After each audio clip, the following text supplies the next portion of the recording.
recording. Why not? Face ass. Yeah. Let me do something. Let me do something before we get started. Hold on. Nigga talking about. Excuse me.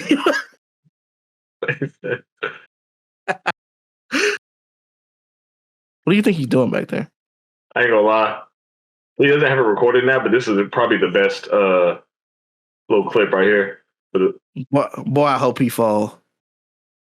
It's gonna be so funny. Standing on I don't want him to hurt himself, but I want him to fall. Why are you standing on a desk chair? And then you playing with it. Did you put you put testing God? Look, did you put Elijah Muhammad poster in the back? This is so. That's a sick brother.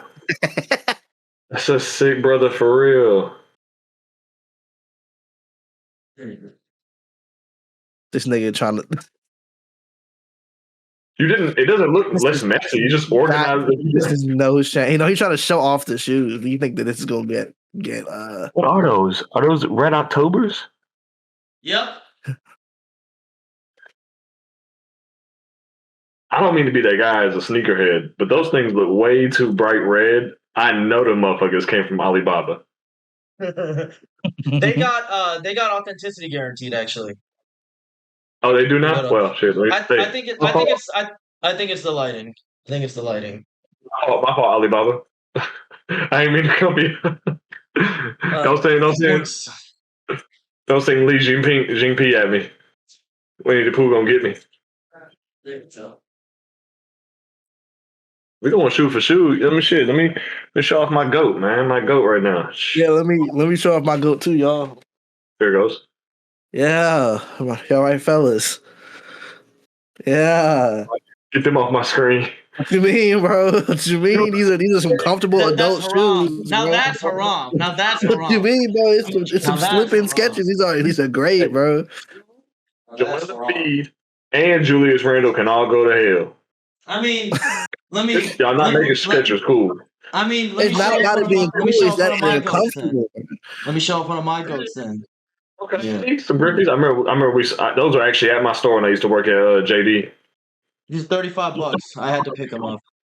The Griffies. That's a decent little colorway. I always like the Griffies. The Griffies are a nice bulky shoe. Y'all not rocking with the Walmart no slip shoes, guys? Y'all not rocking with these? Hey, Grizz, when we go to Vegas, I will buy you a pair of shoes. I'm gonna buy shoes for cruise. Whoa, bro. He turned his camera off. Hey, Russ, quick question. Whose shoes are these? What shoes are these? Those were Vince Carter's. Yeah, the Shocks. Yeah, I've been looking for one of these. I love the Shocks so much. I'm about to say Vince Carter. That was the only pair of Shocks I actually owned as a kid, and I still don't like Shocks to this day. I love Shocks, bro. The basketball Shocks are good. The running Shocks hurt my calf. Hate them, bro. I love them. I was about to say Chauncey Billups. I knew that was. I hate Shocks. I hated Shocks as a kid too, though. Ain't nothing changed by me. I'm so bad at shoes, guys. I don't know none of these niggas at all. I'm actually, you can tell all the stuff in the back right here. There's more shoes. Some Cali's, some phones. You should know about phones. Being a Memphis guy, shout out Penny. Yeah, you should. Hey, Russ. Whose shoes are these? This is a bit tougher. Whose shoes are these? It's a Puma. Yeah. There's some Andrew Bogut's. Shout out Andrew Bogut, man. Oh my God! Please stop. Shit. That actually is a name. That's a name signature. Well, that should help. There's an S on the back. Is that no S? Sabrina always been with Nike though. No. It's not. No, you're gonna laugh when you find out who it is. I give up. Mr. Sterling Henderson. Mr. Sterling Henderson. Who the hell is Sterling Henderson? Get to business. Scoot. Scoot. Let's get to business. Scoot.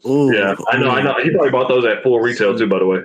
He's a Scoot.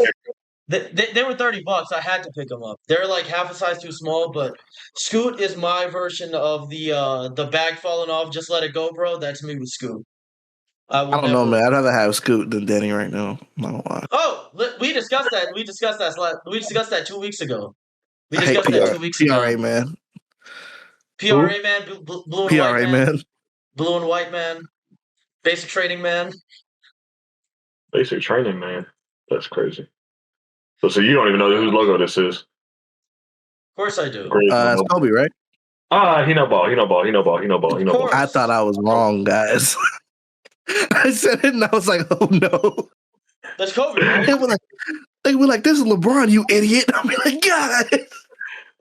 No, this is this is actually Kevin Garnett. No, that's what you thought it was.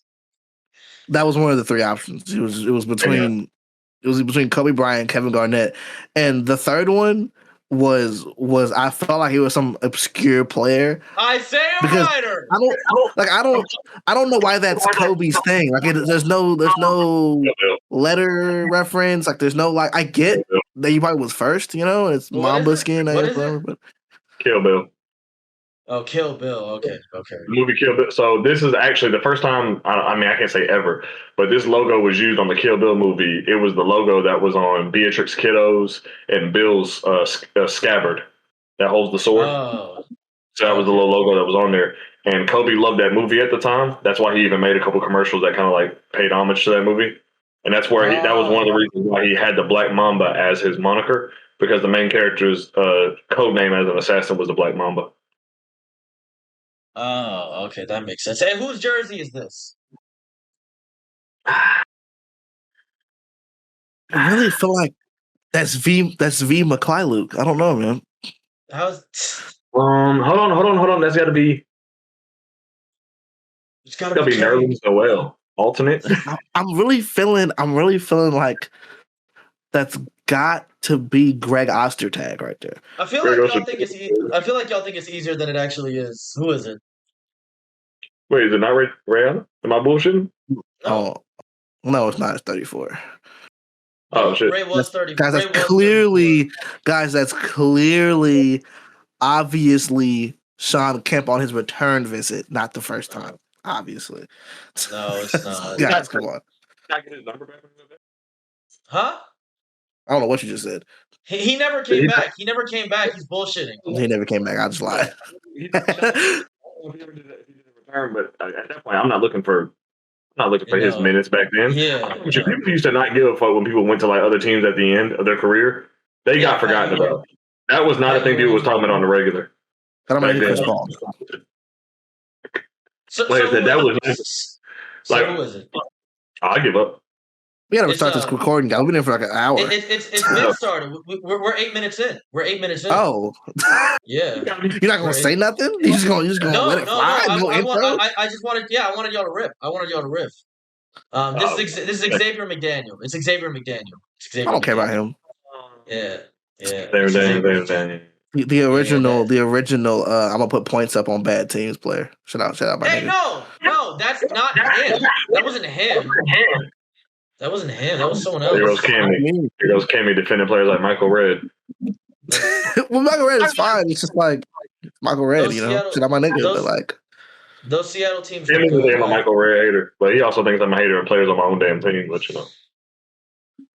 you are. We're not doing you just aren't as passionate as Cammy is. I'll never forget, Cammy. You called me. He might be more. You called me one of the games that y'all lost to the Thunder and cried. Now you know why I cried, and you know what game it was. But that doesn't matter. It still was hilarious to me. It wasn't funny, but it was funny because because I wasn't watching the game, so I didn't know what happened. You just called me. I'm at work. I'm like, hell. It's game 7 of the NBA Finals, but I'm at work because I'm working, and I get a call. I hear hello.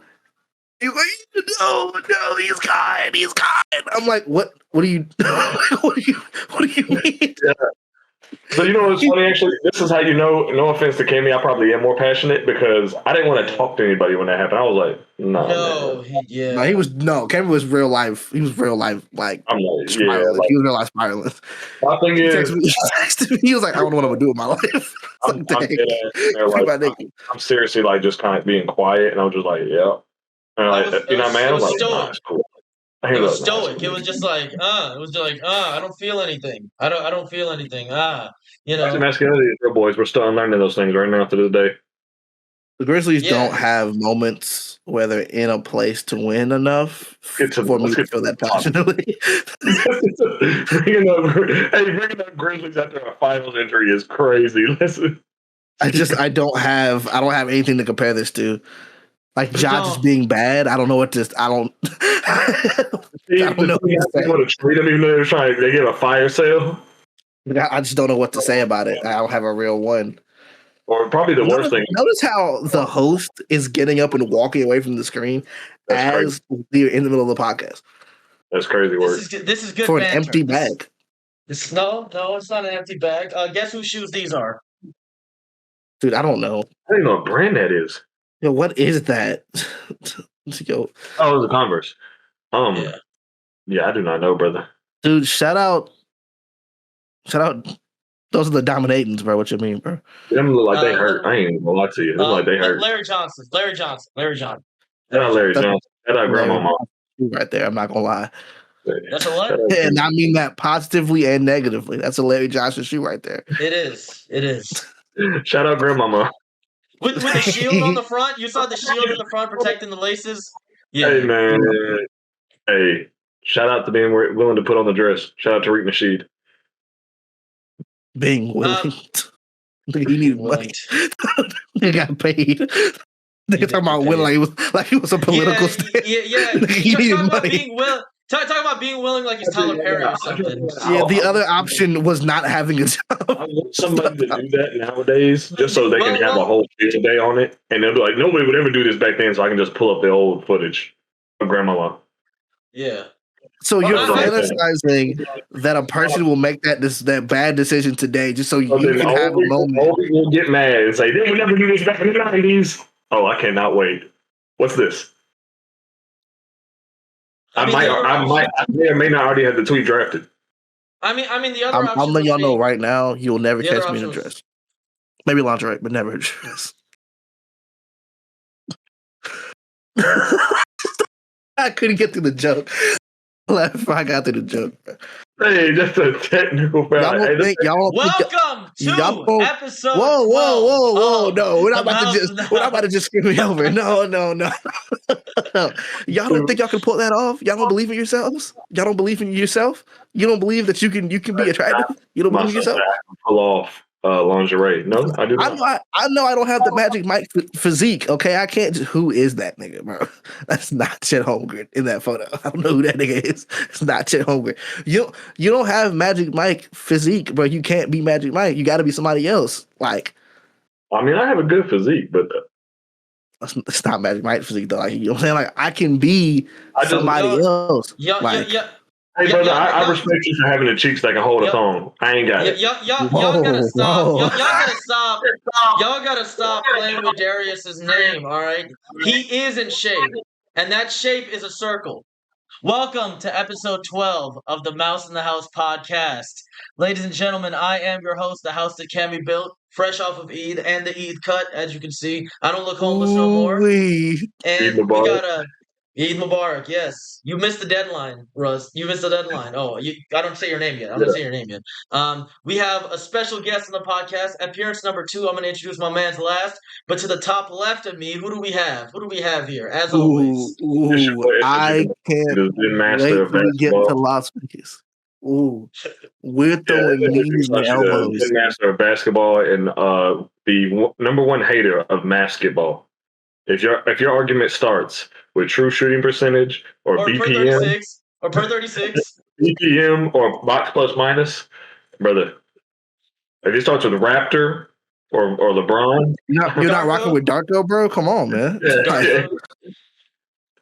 Like I said, I am your number one hater. If you have no more haters, it means I'm dead. Hey, introduce yourself, man. Introduce yourself, Big Russ. Big Russ, come on. What's up? Who do we got here? Second appearance. We have a terrible focusing camera, lemon balm and cream. And smells delectable, man. Smells delicious in here. Scented candles. As a man, scented candles. What? Now, what? I got a teak and mahogany over there right now. As opposed to unscented candles? What's the point of an unscented candle? You don't get the reference. It's a Club 520 reference. Shout out to Mook. Shout out to Mook. You don't remember that conversation they had? They were talking You just be about remembering stuff that I don't know what you're talking about, bro. I disagreed. So what's first on the docket today, Cammy? Yeah, skip him. Skip it.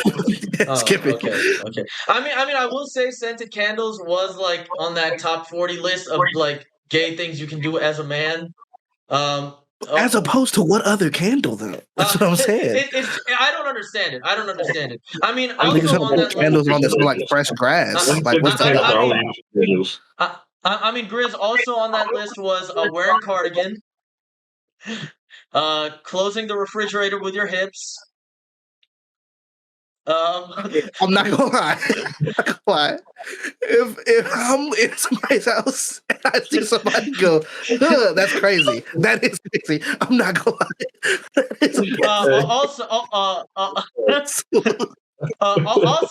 Also on that list was waving at people with both hands. You're just weird. I don't think that you're gay. I think you're just weird. Hey, go hard on these dudes. Salute. Wait. Ordering appetizers for the table. That's just disrespectful. I just like that's rude, bro. So I can't make sure we all fed. Yeah, I like to be fed. A triple nigga hate to see me coming. Having a skincare routine. God forbid you have acne, bro. And how do you guys check your fingernails? How? That 2001 old trick right there. Yeah, do I remember. Check your fingernails like this.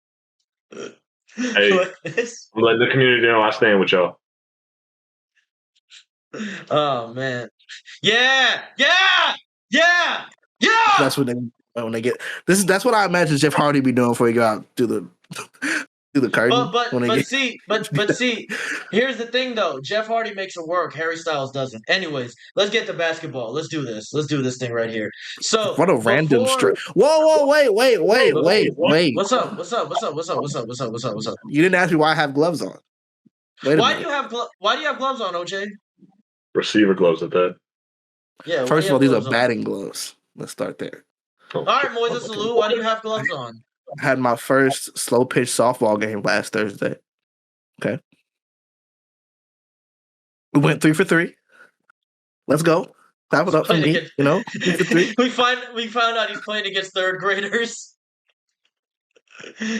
Niggas love to hate on you for doing. Niggas love to hate on you. Niggas love to hate on you for your successes, bro. Can't stand it. Russ, he slides into some third graders' ankles. Bitch, get down, stay down. Niggas love to hate on you for your successes. Mouse in the house, you remember when you do something successful that you celebrated for you? Because if you bring it to your niggas, they gonna hate on you. That's. No, if you bring it to me, I'm gonna hate on you. If you bring it to me, I'm gonna hate on you. I'm gonna splice the video of me getting my 2 hits in there, and the reason I'm telling this story is because it's my first game ever. I haven't played baseball in my life. I've played catch. I've played some practice, but I've never played like an actual organized baseball game before, right? Yeah. I haven't seen myself run in like 6 years, 7 years. I don't know what I look like when I run. I don't know what my swing looks like. I don't know. My dad was there and he recorded 2 of the hits, and I hope that I splice it into this part right here. Have you ever watched yourself run and be like, I run like I'm large now? You know what I'm saying? Like the side view. Yeah, the side view is crazy. Nope. My base is wide for no reason. Like in my head, I think I'm moving faster than I actually am. Like, because you don't see your body, you just see forward. So you really think you running, you really think you doing it, and yeah. hey, Russ, you remember back in the day when people used to do the Naruto run and people thought that shit was cool? What were you saying? I said, he texted his dad after he got the video and said, "Dad, why did you reduce this to 0.75 speed?" Son, I didn't. I watched that video and I was gonna post my hits on Instagram, and I said, I know if I post this, they gonna hate on me for how I run. I'm not gonna do this to myself. Yeah. I refuse to allow my I would have hated on you regardless. I know. I promise you, Just know this. If you ran like Shakari Richardson, I would say, what the fuck you running away from? I'd say that or something. Yeah, I don't care. I don't care. Real hatred from someone. I don't even know why you're hating. Like, I don't even get what the point. What do you get out of this? All right. So let's talk about basketball now. Let's talk about For sure. basketball. So this is a bit of I'm gonna be honest. Next couple weeks will be kind of slow up until the playoffs because this is the doldrums of the season. As we know, March and April basketball don't count until the playoffs start. Yeah, it's just a fact. It's just a fact. So we're gonna talk about what was this? Let me bring this up. I'm so uncoordinated and confused, kinda that we're gonna have to. I'm gonna have to pick up the text that I sent Grizz.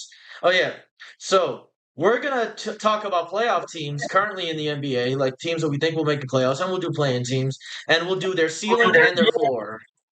All right, we'll do their ceiling and their floor. That's what we got planned.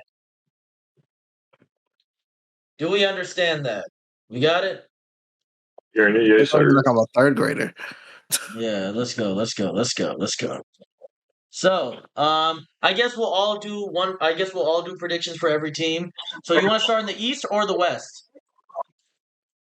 Let's start with the East since it'll be a little bit easier and faster, I think.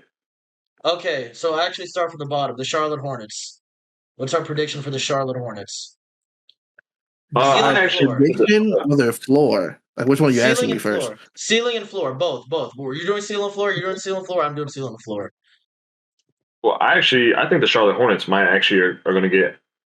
I could see them actually sneaking into the 6th spot. I could see them getting into the 6th seed spot. Honestly. Oh yeah, they're only 2 games away. Yeah, not many games separate the guys 5 to like 10. So really all of these teams are going to be in the same thing, and I think the Charlotte Hornets are catching fire at the right time.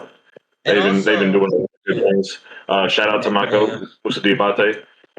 When it's him, Melo, and Con Knipple on the floor, it's good hard. Hoops. It's good hoops. Love it. And also, I mean, Atlanta, the current 6th seed, it was on like a 9-game winning streak or something, 8-game winning streak. So they're bound to cool down eventually. And Charlotte doesn't seem like they're slowing down anytime soon. So if Charlotte keeps it up, if Miami goes, not Miami, if Atlanta goes to back to like what they were before, then Charlotte could sneak into that 6th spot. We'll see. What's your ceiling for them? The 6th waxed by the Knicks, unfortunately. When it comes to the Charlotte Hornets, I still think the ceiling in the terms of the actual playoffs, ceiling could be stealing the first round from a team. There aren't many teams that they can steal from. It would have to be something like if they got matched up against the Toronto Raptors. If it was a 6-3 matchup between them two, that also requires that the Toronto Raptors keep happening. The Raptors are 4 games behind the Cavs. Probably, but I also don't believe that much in the Cavs either, though. The Knicks, but the Cavs are under them; they're not above them. The Knicks. Like the Knicks are 46-25. That's gonna be rough. Yeah, the Knicks are the 3rd seed. The Knicks are the 3rd seed. Now the Knicks, don't get it twisted. The Knicks are viable to lose a game they're not supposed to. The Knicks have high upset potential. They have high upset potential, or like they have high potential to get upset. I think if the Knicks match up against them, I think they would still beat the Hornets. So I think the only team that the Hornets probably could beat in a series would be something like the Raptors or, like I said, the Hawks ain't making it, so it'd have to be the Raptors. And the Raptors, they are in that 5th spot, so they would have to recatch fire that they had earlier this year. And maybe they just aren't that good. Maybe that early season winning streak they had maybe was just a random winning streak. I mean, they're 500 in their last 10 games, so yeah, they're treading water now. So we'll have to see. Next team, what's next? Hawks or wait. So I'm not gonna lie. Do you want to give each, or do we want to have a consensus opinion? We can all do one individually. That's fair. We can get through it quick. Yeah. Especially for the bottom teams. Okay. So the floor is what's the floor? What's the floor? You didn't say what's the floor. Falling out of the playoffs? Staying what they are right now? The floor is getting knocked out of the play-in. Okay. That's the floor. Okay. Knocked out? Of the play-in, because right now they're the 10th seed. Say they stay the 10th seed and they lose to the Miami Heat, then yeah, they're gone. Yeah. Oh, we're saying like in the actual play-in itself. I thought y'all were saying like they don't make it. Jeez. I see no reason they don't make it because the Bulls and the Bucks are not catching up. The Bulls and the Bucks are not catching up, even if Giannis does decide to play, which is a growing storyline. You're going to love the Grizzlies, man. No, he won't. He's going to rot there. He's going to rot in Milwaukee. He's going to rot in Milwaukee. You're gonna love the Grizzlies, Giannis. Don't worry, he's man. Not going. He's not going anywhere. We got you. He's not going anywhere. What are y'all trading? GG Jackson. Him. Ja. Anyways, so the next team. Miami. Would you rather have Tyler Hero or Ja? Let's be honest, guys. Let's be honest. Would you rather have Tyler Hero or Ja? I'm just saying that, like, I'm picking Ja Durant. That's all I'm saying. Like, it's easy to get out of the contract. On the advice of counsel, I will take my Fifth Amendment rights and remain silent on that. Anyways. Ooh, that's stank. The Miami Heat. So fresh off the 83-point game, Bam has been killing it recently. He's been playing amazing. I don't know if y'all seen. He's been killing it. Looks like he might finally make that leap that people have wanted out of him for the last 4 or 5 years. That might be a bit more. I think he's playing really well, though. This is Mickey March now. Just want to throw it out there. This is what, March? This is Mickey March, man. This is Jalen Green's month. Yeah, but listen though. But I would say Bam scoring 83 is the irresistible force, and Mickey March is the immovable object. Who will win? It's a clash of the Titans right now. This might be legit. Bam is kind of sleepwalking to a 2010 season this year. I'm pretty sure. I don't think it's just first. I think this is first. This might be his first 2010. This might be his first 2010 season because before he was like 19-9. He was like a 17, 18, 19 guy. Yeah. So hey, we'll see. But Bam, you're gonna love the Hornets, buddy. So I'm gonna throw that out there. Bam, you're gonna love the Hornets, buddy. You're gonna love it. I actually don't mind that. If I see a front court with Bam and Moussa Diabate, and Brandon Miller, you're gonna love the Heat, buddy. Yeah, that's what the trade's. I think it's good. You're gonna love the Heat, buddy. Don't worry, it's gonna be great. I'm not mad at that. I'm not mad at that. I mean, Bam, Lonzo, Concaniple, and Moussa Diabate, Lonzo. and guy lived in 2018. LaMelo. Bridges get traded, and they keep Brandon Miller though. Brandon Miller's been growing on me. What do you trade that isn't Brandon Miller to get Bam Adebayo? You don't have anything else. You can't trade LaMelo. You can't trade Concaniple. Hopes and dreams. I don't even know if we're going to trade on that. They ain't traded from. To be fair, the Miles Bridges does feel like a Heat player. I'm not gonna lie. In the worst way possible. In the worst way possible. Let's talk about the playoffs, not trading scenarios that have never happened in Mr. Grizz over here. Yeah. I mean, we have to make up time. This will be a short possible. Podcast. Y'all don't see the vision I see. He's a Grizzly fan because he knows there's nothing else to talk about this season. Yeah. I mean, Russ. Now that Zoo's hurt, we don't really have much to talk about this season. Oh, we didn't have much to talk about. We were just in waiting. We were in slumber. That's why we're not in the top 4 pick. Y'all are so hood. I'm so sorry, man. We are in a hyperbaric time chamber. Don't even worry about it. Adam Silver's not giving y'all that pick, man. Y'all might be cooked. I'm trying to tell you right now. Just know. Stay tuned. It's gonna be like Aaron Yeager when he snuck into Parody. Gonna get real nasty. Can we talk about this before we move on? I think I texted this to Cammy like a week ago. I'm back on the Darren Peterson train. I was off for a while because I didn't like the hoopla. But I feel like if there's a team that fits the Darren Peterson, like what he needs, it's probably the Pacers. No, I don't get the whole like make him a plus playmaker thing. I don't know how people are trying to make him. I'm tired of us making tall wings. Yeah.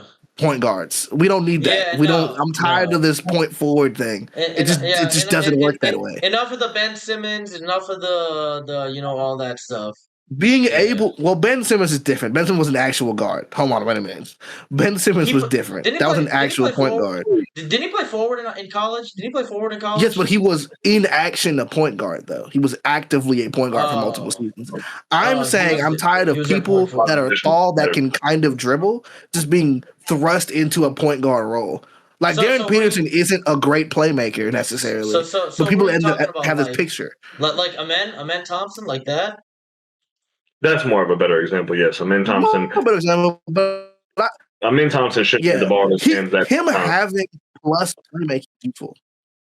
Yeah, he should be able to have the ball sometimes, be able to make plays with it. It's still helpful, but trying to force him into a point guard role is just unnecessary. I don't think I can't think of a play that's worked for besides Giannis, and even then, he's not a point guard. Like he just can handle the ball. Giannis was a point guard for one season. Giannis was a point guard for one season. Giannis, it worked for him as developing him, and you can argue it probably worked for Cooper, but I don't think so. He didn't do it long enough for it to work. I doubt he developed a whole lot more. I think it helps slow down the game, but I don't think that it helps you be a point guard. Would you say Portland's doing the same thing? Would you say Portland's doing the same thing with him? With him, that he guy who shall not be named, huh? Yeah, Mr. Basic Training. Would you say Portland's doing the same thing with him?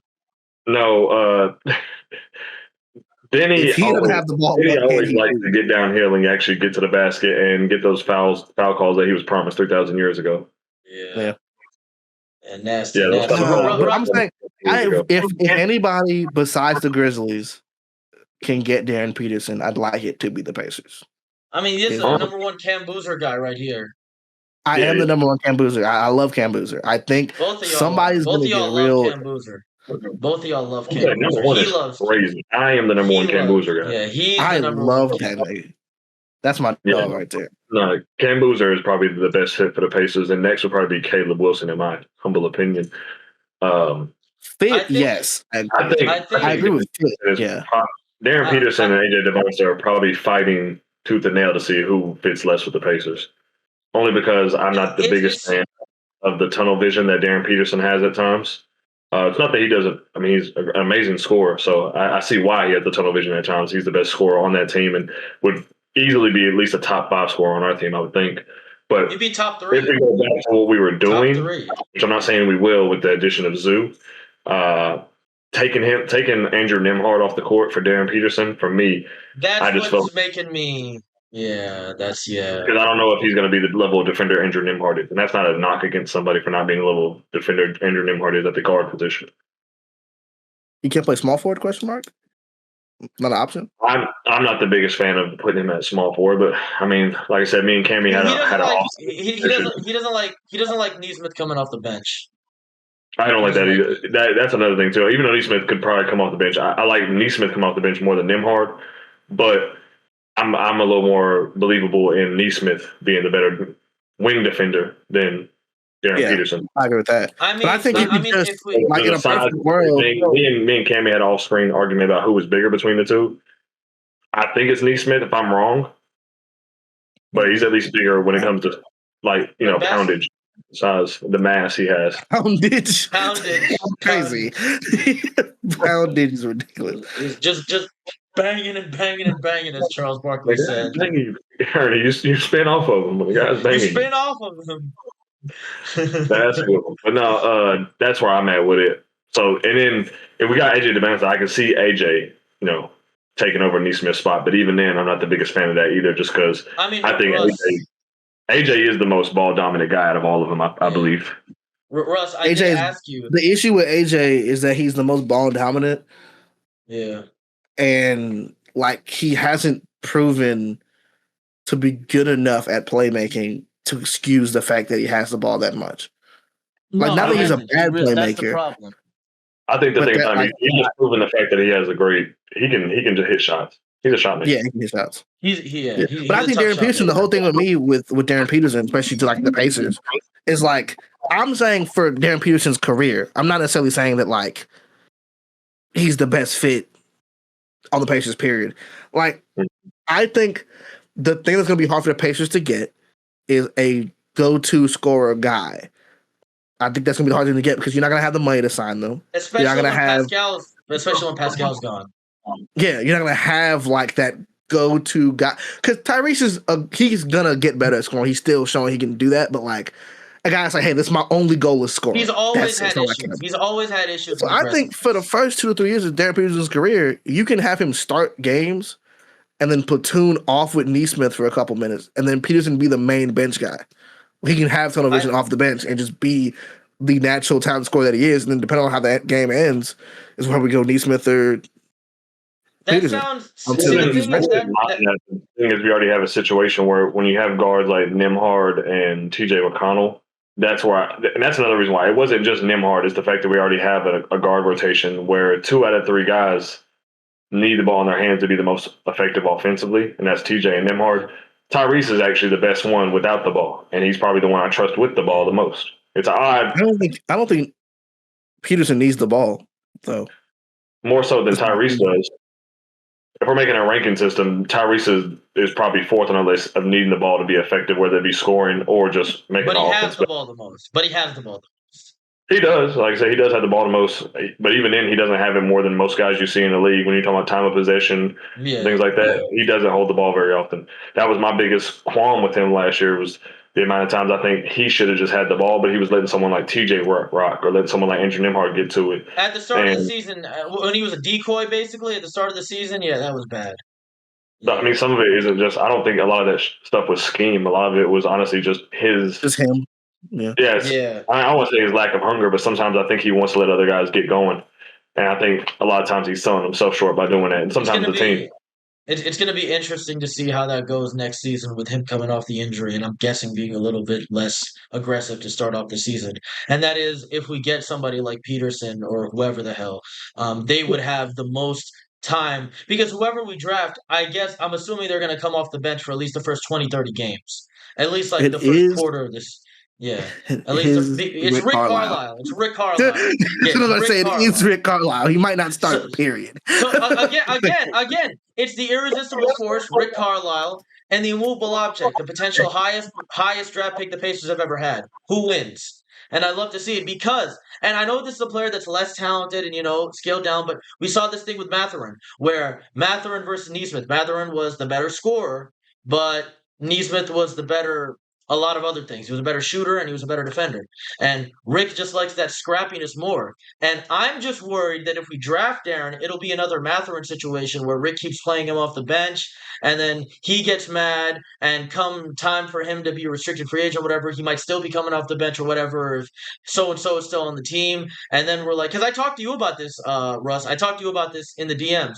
I said I'm scared for another Mathurin situation to happen because I don't want to be 5 years from now be in the same situation that we were with Mathurin, where the guy's averaging 19 points a game. Better than Mathurin. I know, but it's Rick Carlisle. It's Rick Carlisle. Yeah, but when we get to playoffs and because you think about TJ's old, not negatively, he just is like we're getting to a point. Yeah. Pascal, a few years. This isn't me saying that the decline's going to come immediately. This is me saying that you're going to have to start having a contingency plan eventually. Something is going to have to happen. Something has to happen here because you can't tell me with a straight face that our plan for the future is hope Andrew Nembhard just keeps getting better and Tyrese will save us everything. I think Nembhard's ceiling is what he is right now, but with better defense, and that's great. That's great. It is, but I don't think it's better than Darren Peterson's floor. Actually, the offense. Hell no, it's not. But I mean, I've heard so many comparisons for Darren, including a comparison that Russ hates, and I think I know which one it is. It's the Kobe comparison. Yeah, he doesn't like the Kobe comparison. It's always Kobe. Yeah, it's always Kobe. I mean, what do you see more in him? What do you see more in him? Because every time they see a shooting guard who can shoot, who has good footwork, it's Kobe. So if it's not Kobe, it's Brandon Roy. So who is it then to you? I think DeMar DeRozan is his floor. With shooting? Is that crazy? DeMar DeRozan with shooting? With three-point shooting? Just generally. I think it's generally. I think he's going to be a good player regardless. I've never really thought about his comp. I mean, I think about how he gets down and he shoots. I probably see more John Wall than I even see Kobe Bryant, but I don't really think about – I don't know. I probably rarely ever think about Kobe Bryant, but maybe we should just compare him to Aaron Aflalo. He's got that Aaron Aflalo in his game. That's what we should do. You see, you shit on you always talk about me liking these random 2000s players, but you mentioned Aaron Aflalo like 16 times. So what is this? Poor man's Kobe. Shout out Poor man's Kobe. My comfort case of Fleming. Kobe with a 2014 Instagram filter on. Deep fried. Someone's. By the way, one more thing. I do not. I've tweeted about this earlier. I do not get why everybody hates Nate Ahmed. I feel like people are getting a bit ridiculous. I just don't get it. Like every time I see a Nate Ahmed screenshot or a highlight reel, everybody's like, somebody's gonna get fired when they draft him at 9. Well, what are we talking about? He's just gonna be a good role player, maybe, and that's just what number 9 pick is. He's not a superstar. He probably could, but he's extremely raw. But it'll just depend on who he goes to. But even if you miss on the 9th pick, it's not fireable offense worthy. Like the only thing I think is a fireable offense is if you take a chance on one of the guards that isn't Darren Peterson and you draft them 1 through 4. If some team gets freaky, that's messed up. That's messed up. If the Kings draft Darius Acuff, I swear to God, you can't see them do that. You can't see them do that. You can't see them do that. I need them dead. You can't see. If they get the 5th pick, that very likely happens to any team. Yeah, but what if whoever the 5th pick is has to pick a guard. There's no way around that. What if they get the 3rd pick and do it? What if they get the 3rd pick and do it? I can see them do that. Boy, that's to be fair though. To be fair to the Kings, I don't know what you do in that scenario because you do have Keegan Murray. You're paying $37 million. I think at that point y'all aren't good enough. Y'all aren't good enough to draft fit over BPA. Just draft BPA. Just draft BPA. They've already seen them do that, and they messed it up last time. Try it again. You're not the worst. You're not the worst franchise in NBA history. The worst franchise not named the Charlotte Hornets, and you can't draft BPA. You can't draft BPA. They're worse than the Hornets. They're worse than the Hornets. They're worse than the Hornets. Yeah, they are. They are. They are. You're talking. Are you talking about? Are you talking about the Charlotte Bobcats from 2004 to nowadays? That team? Yes, they are worse. I think as a California franchise, you being this awful for this long is worse. I'm not gonna lie. Oh, at least the Bobcats made playoffs sometimes. Old man talking here. No, they didn't. Stockton is like a farm town, and you still have to deal with California taxes. So the same thing that goes against all these small market teams like Memphis, Milwaukee, or Indiana. I name my city first, brother. Okay, well, I'm just you still have to deal with that same level of like this is a lame city in Stockton. It's just a bigger version of those, and then you still deal with California taxes. I don't care what nobody says. If I'm thinking about not going to a team as a regular civilian, I would probably never choose to go to a California team unless it was maybe the Lakers, maybe Golden State. But even then, it would have to be a situation where I know I'm either going to compete or I'm getting paid the most there. Because you still might not get paid the most because you're losing at the very least 49% of your check. At the very least, probably more upwards of like 65%. But you don't think they have a better pitch than the Bobcats, brother? I'm saying the Bobcats. The Stockton. So I said Stockton. I'm sorry. The Sacramento Kings. They could straight up pay him $100 million, and the Bobcats could pay him $60 million, and he'd make more at the Bobcats. Yeah, I'm not disputing that. I'm saying that no one's picking Charlotte. I am. That's what I'm saying. Regardless, I am. What free agent has picked Charlotte? I got family there. Any of them? Actually, I got family there. I don't care if I have family in Sacramento. Hey, I'll see y'all later. We'll get this money. Okay, listen. I'm not saying that we like Sacramento or Charlotte. I'm saying in NBA history, no one has picked Charlotte. But no one's picked Sacramento. I think more people picked Sacramento than they've picked Charlotte. Who? DeMar DeRozan picked Sacramento. No, he got traded there. Yeah, he got traded. But he resigned there. He still picked to stay there. He also bonus picked Sacramento. And he's from California. So we just meant there's a couple other California teams we could have went to that aren't them. All that guy talks about is how he's from California. He couldn't have went to the Lakers and got the money. He couldn't have went to the Warriors and got the money. And he couldn't went to the Clippers and got the money either. Actually, none of those teams he could have got the money from. He could have got the money from the Warriors. I'm not gonna lie. It's possible. No, he wouldn't have got. No, he couldn't have. They didn't have it available. They made it available for Jimmy Butler, who's they traded for Jimmy Butler. They had to trade it. But again, in the league right now, that's DeMar DeRozan in the big 2025 is crazy. Especially now. You know what's also crazy? Hang Brennan Podziemski. But you did that. True, but he getting paid less than what DeMar would ask for. DeMar would have asked for more. And DeMar would have been in the way. And I love DeMar. I hate when we bring up DeMar. Because people are either on one side or the other. They either really hate him or they love him way too much. I just don't think. I think calling Sacramento the worst. I think Sacramento is the worst franchise in terms of actual ability. I think they're the worst. In terms of results, the Bobcats. I'm going Kings are the worst.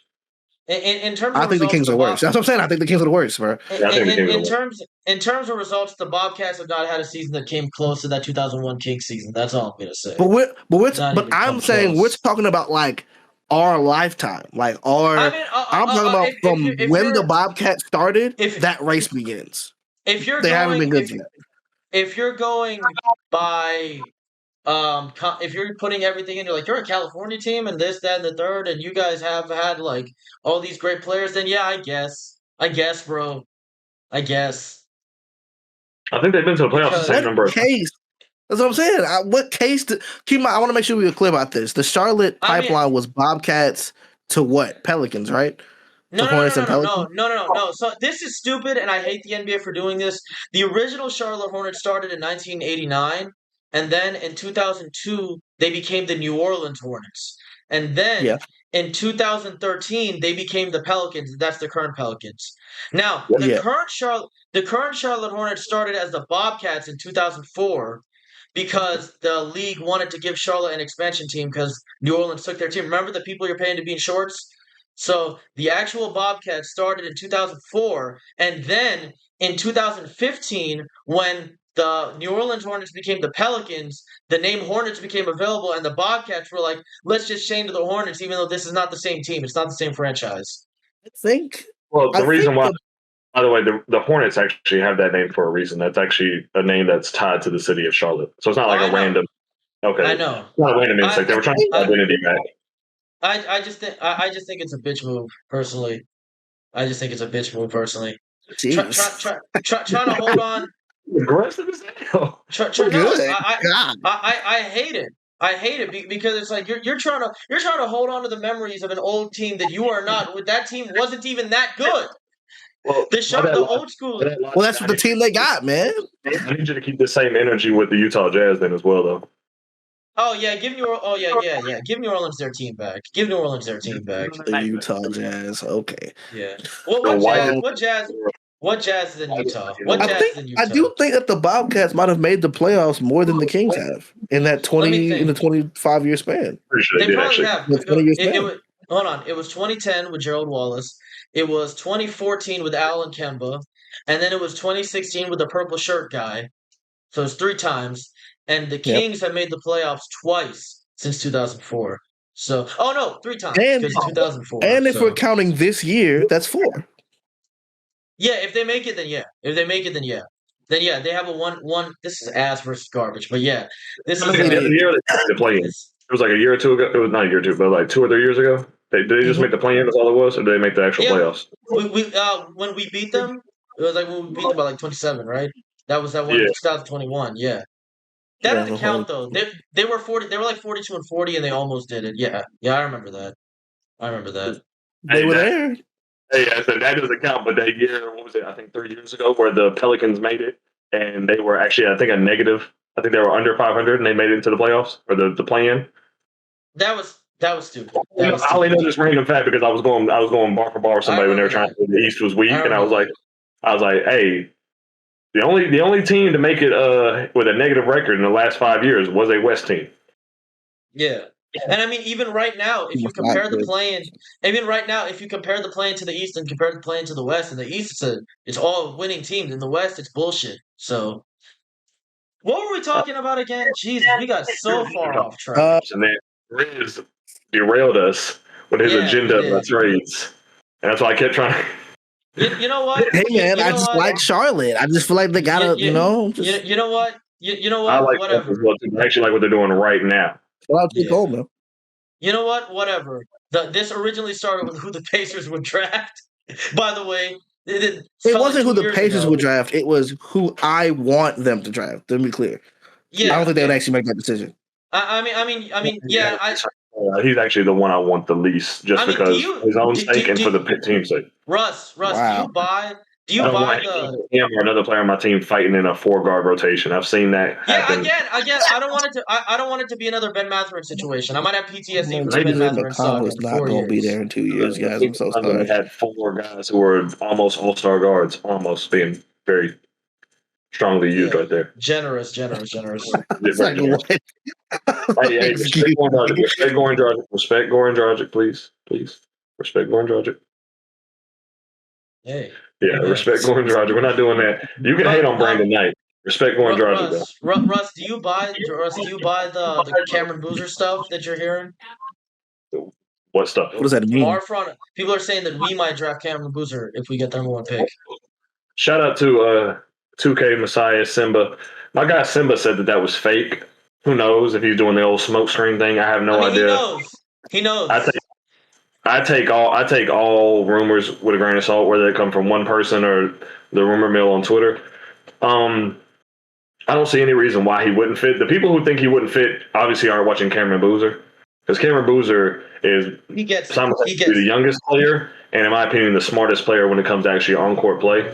And I think that just fits with what the Pacers are doing the most. He's the one that's going to set extra screens. He's the one that's going to move the ball in extra time, move it quickly and in a hurry. He uses his body strongly and effectively, drawing contact, not being afraid of it. I love the way he plays. Like I said, I think that's the one that fits with the Pacers system the most. However, I am a little. Minutes for him in my head, though. You said what? Hard for me to find the minutes for him in my head, though. I think it would be. Especially with Zubac there now. He would come right behind P, in my opinion.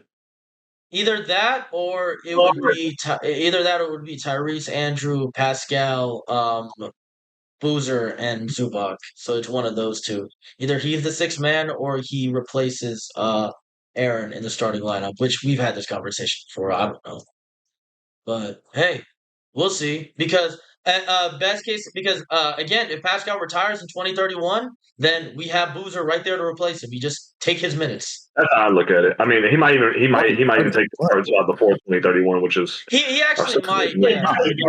I mean, how old is Pascal now? He's 31. How old is Pascal? He's the oldest guy on our team, maybe besides TJ. TJ. It's either him or TJ, the oldest one. Pascal's 31. He's going to turn 32 this year. Let me say he's 32. So that would mean that 1994, that would mean that he would be 37. He'd be 37 come 2031. So he's probably either retired or about to retire. So I mean, whenever this contract ends right here with us, that's his last big serious contract, in my opinion. Whether it's us or with another team, I think even Pascal knows that was his last big payday. Yeah, I'm glad he got it. I'm not mad at it. And I would actually love to see Pascal shift into the off the bench role as he probably slows down a little bit, and he'll be our main guy coming off the bench, be him and TJ or either or. Yeah, hold on. Those guys. But I'm always gonna ride for that. But back to the playoff conversation. Let's get actually to the top 6 teams that actually. We still got to talk did about one Orlando. team and then we just started. We still got to talk about Orlando. We still got to talk about Orlando. I do not care. First round out. Yeah, first round. That's their ceiling and their floor. Jeez. Yeah, that's their ceiling and their floor. Actually, wait, no, their floor is falling out of the playoffs. Yeah, they could miss this. Yeah, guys. Because if it's Philly versus Orlando in the play, play, I would take. You're talking about miss the playoffs. They can lose in the play-in. Yeah, they can lose in the play-in. Yeah, because right now the way it looks is Philly versus Orlando. I would take Philly in that. I would take Philly because Embiid looks really good. Take Embiid and Maxey in that. And I don't. And what's next? And Orlando's lost 4. Orlando's lost 4 in a row. Weren't they good a second ago? Or was that just Paolo? I think that was just Paolo was good. Paolo's been good. Everyone else has cooled off. The only No, time Paolo plays good, the team loses 4 in a row. Interesting. The noticer. What is that? Anyways, Russ? I said Jalen Suggs and Desmond Bain have been good, not Paolo. Shout out to my goat Franz not being on the court for a while now. Shout out to doing that one game in Germany and never playing again. I know what they what do. did I? What did I call Paolo that one time, Russ? What did I call him? You talking about the PDJ? Oh, Paul. I called him Paul. Yeah. Paul isn't scared of beating the play-in. Yeah, no. Nah, And then if they lose, Paolo irritates me to no end. I'm a Duke guy. Yeah, if they and Caleb Wilson will be better than him. That's all I'm saying. Paolo's been pretty good the last 10 games. Or Caleb so. Wilson will be better than him. Caleb Wilson will be better than him. UNC on top. Anyways, this is so nasty, y'all. We don't gotta rag on my nigga, bro. UNC on we don't top. need to rag on this nigga, bro. Everybody's already talking trash. We don't gotta do that. Paolo, hey man, you can have a home in Memphis if you want it, buddy. I'll accept you. It's okay. I'm not gonna let you go outside like this. That's not fair. Close your legs. You're giving him a pass, so you can be mad at him in 2 years when he fails you like that. Exactly. That's so disrespectful. That's so mean. Paulo, I would never say that about you, man. I believe in your upside. By the way, this is a coaching problem, really, is what it is, Paulo. They're hating on you right now. It is. Jamal Mosley stinks. Exactly. Jamal Mosley stinks. It is. Jamal Mosley stinks. That's what it is. Mosley is not telling him which shot to take every single possession. But Jamal Mosley also not telling him stop shooting that, or I'm benching you. Well, maybe he is. I'm not in those rooms. I don't think he is. You don't know these men. You don't know these men. You never broke bread with them. Every single player on that team does one thing they're not supposed to constantly. That's a coaching issue. What does Mo Wagner do that he's not supposed to do? Pass the ball. Shoot. That's true. Okay, Philly. Jalen Suggs above 28% from three, mayhaps. Philly ceiling and floor. Philly ceiling and floor. What was that? Was that Russ? I think Philly can catch. I think Philly might be able to catch the Celtics lacking. I'm not gonna lie, yo. Ooh, yeah, I was thinking the same thing. I was thinking the same thing. I'm not saying I would pick them, but I'm saying like in a perfect world, I can see them getting got. Or Joel, they really don't. They don't have the matchup for Joel. Yeah, they don't. They don't because I mean before they had Horford, they had other guys. And as much as this sounds crazy, Paul George will be back at that point. His suspension will be over. He will somehow he will be back. And like I said, no matter what he is on the offensive end, he actually has been a great defender this year. He's a good defender, yeah. But I will say in Boston, there's a possibility in that first round that Tatum isn't all the way there yet. He gets too shot happy. He shoots them out of games with that injury, and maybe this is when. Even though he hasn't been full Jason Tatum, he has been playing pretty well for the most part. I've actually liked. I told you this, Russ. If they have this version of Tatum just a little bit more efficient, I think they can make the finals. But also, Tatum being this inefficient is what could make them lose in the first round. It's a double-edged sword. So, hey, the Knicks exist. If it's toppled Tatum or Brown coach Cat, give me Tatum, please. Yeah, I'll take Tatum. Tatum will win. Tatum will win that series. Yo, this is so nasty, y'all. Tatum will win that series. Because Detroit's done. Detroit's done, probably. You can ask Cammy. I was never worried about the Knicks last year. No, never. Neither was I. And they're misusing Cat this year. Because he's not going to give you anything other than except for grabbing the rebound. Yeah. So if you're not going to give him plenty of possessions to actually give you the scoring that he brings, and that's what they haven't been doing all year. He even complained about it in the preseason. It hasn't changed all year. At that point, you should have just turned Cat and got something else because he's just. You said what?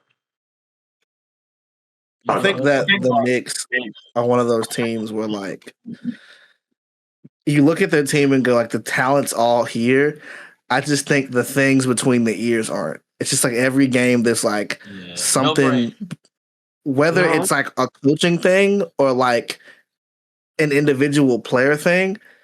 For me, I think me and Cam talked about this last episode. We were doing what were we doing? What was our episode last week? Not last week, before last. I don't remember. I was saying that my word for the Knicks, one hot take. My hot take for the Knicks was that it's not just a Cat issue. I look at OG I look at OG and keep saying, what is he here for? What is he here for? What are we paying him $35 million for? I don't understand it. I'm not saying he's a bad player. I'm not saying that he's even not worth $35 million in general, but I'm saying paying like all the scapegoat is going to Cat or McCall, which I feel like is unfair because Cat's being miscoached or being misused more accurately. And McCall at least is trying offensively to lighten the load of a Jalen Brunson-led team, which is already risky generally. OG he somehow avoided the ridicule that I feel like he deserves for not doing something specific. It's not that he's bad. It's just that he's the best defender on the team, right? Best defender. We agree there? Yeah, I agree with that. High-pitched voice? Yeah, I agree, but like he's also, I think, offensively the worst. So offensively the worst player? In the starting lineup? Yeah. I don't think he's worse than Mikal Bridges. See, that's that right there. I think that's a slight to McCall. I don't feel like that's fair. He looks worse because he's the only other nigga charged with it. Like no one else is doing nothing. They're not giving the ball to Cat. I think OG's been fairly consistent and getting downhill, hitting jump shots as well this year. He hasn't been shooting bad at all year. I mean, he's closer to 40% than he is the other way when it comes to hitting 30. I'm not saying he's a bad player. I don't think he's bad. I'm not saying he's not worth 35. I'm saying both sides of the ball. He's their best player. It's both sides. Obviously, Jalen Brunson is the best player on the team. We know that. There's no argument there. His offense can't be replicated by anybody else. But when I'm talking about both sides of the ball, nobody gives me more dollar-for-dollar value than OG Anunoby. I think two things can be true at once. I think that can be true, but also in the construction of your team currently, if you think trading Cat for what's going to be nothing is going to fix and make you NBA Finals contender, that's not true. Well, then they need to use Cat more. Even last year, they played with Cat better. And I still didn't think they were agree. I concur, but it's very clear to me that that's not how they see it. So my reason, granted, this was a hot take. It's a mismanaged team. That's a mismanaged team, which is another reason why I'm not scared of it. And I'm saying that a part of the mismanagement was giving him $40 million. That's what I'm saying. But there wasn't spending that money. It wasn't going anywhere else, honestly. There wasn't any other team that they could get around the margins to fit, especially in their starting lineup. Because I like what they did in the offseason. Added Jose Alvarado and stuff like that. Or actually, they traded him later. But adding Jose Alvarado, Jordan Clarkson, what I meant to say. Jordan Clarkson, these are great off-the-bench guards, and they've been using them more often. Josh Hart is a complete negative behind the three-point line. Shout out to that one game where he hit like 4 or 5 threes on us on the Pacers. Shout out. Hey, he's shooting 38%. He's shooting 38% somehow. But they feel like it. They routinely put centers on him. Because they know they're not going to get much. They'll take that all day. Teams will put center on Josh Hart, and then they'll put either a big wing or a power forward on Cat, and then Cat doesn't get the ball when he's even downstairs. Yeah, no mismatches. Yeah, they're not using the mismatch that he can. He has the mismatches. I just don't care.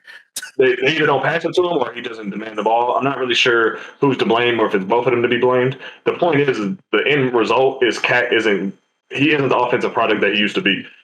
I think this is like one of his lowest scoring seasons, like the last 5 or 6 years. Yeah, I mean, even last year when he did have somebody like Miles or whatever in the post, he would take advantage of it. Even if he wouldn't score, he'd go for it though. He'd go for it. He put up that little fadeaway. I'm on the wing too, though, and he was allowed to go downhill. He's really good. Yeah, they pass him the ball. I think that a part of that is the detriment of building the team to be Brunson and everyone else getting where you fit in. Yeah. Offensively. Not building the team, but also coaching, also kind of building the team that way. We're like, I think the thing that I appreciate about McCall, while I'm not saying he's the best player, that he's not I think he's being overly taxed to do something that he was never supposed to be doing. Yeah. Like McCall's overly taxed? McCall, yeah. I think offensively he's overly taxed. Keep in mind, this is not me saying McCall doesn't deserve slack. He should be better at defense than he actually is playing right now. He don't be trying sometimes. I think the defense has fell off for many years, though, ever since he was in Brooklyn. And he got some of that when he came to New York, obviously, from just having a lower offensive role. But I just think if you're expecting McCall to be the same defender he was in Phoenix, You're waiting. Put that away, but he's you still might good wait he's still good to lock in He can and be a lock up plus when he defender. wants to. He can lock in when he wants to, or when he gets the chance. I mean, if you take some of that offensive load off him and put it on someone whose job is to take some offensive load off somebody else, give it to Cat, give Cat the ball more, then Mikal could focus more on defense and be the guy that he was earlier, say in Phoenix or whatever. All I'm saying is, and this might be a hot take inside a hot take, it's very possible, but if you're gonna trading Cat's not gonna fix it. It's gonna be honest with you. You're not gonna get anything for Cat is gonna fix it. And all I'm saying is, and this might be a really, really hot take, but if you replace OG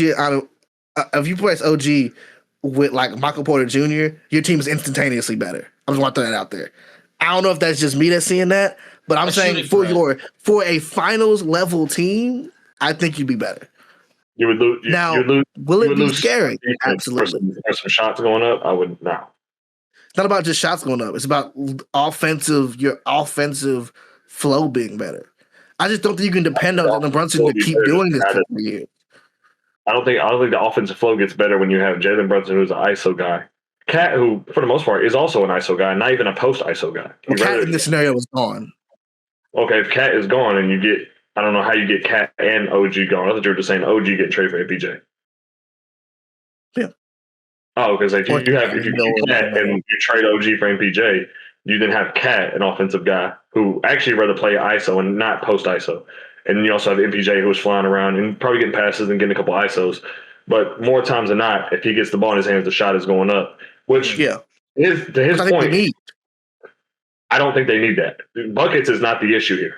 I don't think buckets. I'm not saying buckets. I'm saying like they don't have a guy right now besides Brunson who is also trying to get people involved as he is. He's still a scoring guard mostly, but like he does have to kind of do some of the, hey, I'm the one that makes the defense respond to me. Not necessarily that he's a playmaker. Does that make sense? Like, I'm not saying he's going in there throwing behind the back pass like Rondo is, but I'm saying that like the defense is focused on stopping him specifically. That guy's name is Cat. They're not using him correctly.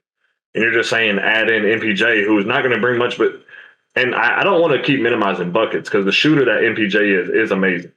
He would definitely score well, but also he's not the level of defender OG is not. He's not near the level of defender. And then we're not even talking about the availability.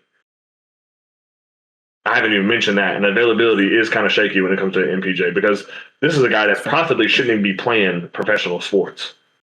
Having back surgery when he was like 17 years old.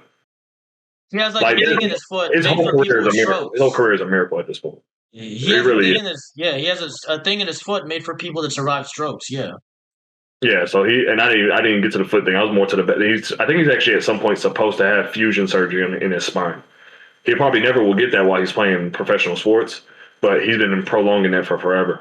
That's why even at the Denver Nuggets, I tried to handle him with care when I talked about him because at a certain point, he shouldn't even be on the court.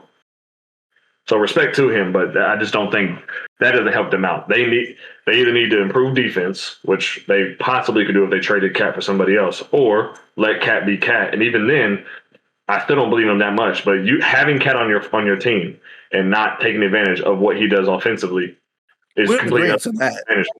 You both agree with that. I'm saying that they're going to scapegoat Cat regardless. Yeah. I think that's over. They're going to scapegoat him regardless. Yeah, that's wrong. We both admit that's wrong, but that's what's going to happen. I can't control it. Yeah, I don't care about the narrative as much. I'm just trying to. If I'm working for the Knicks, I'm not a Knicks guy. Obviously, everybody knows I'm a Pacer guy. I'm being so serious. You either use Cat correctly, or you get him for what you get him. You trade him for what you get for him. I mean, even if you think you can't get nothing for him, I promise you, there's nobody else that has more value besides maybe OG or Jalen Brunson. I don't think Jalen Brunson is ever getting traded anytime soon. So the fact that you had him and you paid him that much, it's a disservice to everybody on it. Not even just him. It's a disservice to everybody on the court to leverage Mikal with that, to leverage Josh Hart with that, because Josh Hart isn't there for the buckets. We know that. Everything else. And when they're sharing the floor together, the defense is getting so many breaks. So many breaks. Because they can put their center on him. They don't even really put the center on Josh Hart. They put the center and he's hedging on the side of the court that Josh Hart is. Yeah, he's on there. And then they can play free safety. And Pat is probably doing his best that he probably could when it comes to him on defense and even on offense. You know what I'm saying? For what's been going on for him. So respect the cat, but I just think the Knicks. It's not a rivalry. We'll see y'all again in another year. We'll beat you on 5 games this time. I'm saying not to derail the entire episode again. All I'm saying is, if once that cat trade happens, where they won't really get anything important, you will have to keep looking at your team construction, and they're gonna scapegoat McCall probably instead. And I think that while OG's better than McCall is, I don't think that's an argument either.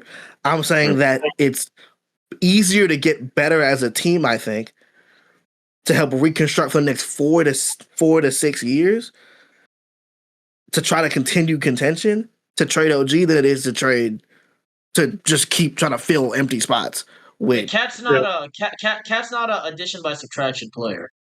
But yeah, he's not. He's not. So you're gonna have to make a splash play. And I think we've seen it at least with like an MPJ level, with MPJ specifically. I don't know why I'm using him as an example. I'm just using him as an example. But MPJ specifically, that we've seen him do his role effectively enough to be a great piece on a finals winning team. That's more than a lot of these players out here on the market are gonna say. And I think MPJ's better now than he was then. Not saying that he's elite, not saying that he's going to be like job men to the offense and don't do any of the work besides that. You're still going to have to make adjustments. But I'm saying that, like, having a guy like that who's this is one of the few teams where he can have tunnel vision and it be okay besides the Nuggets was.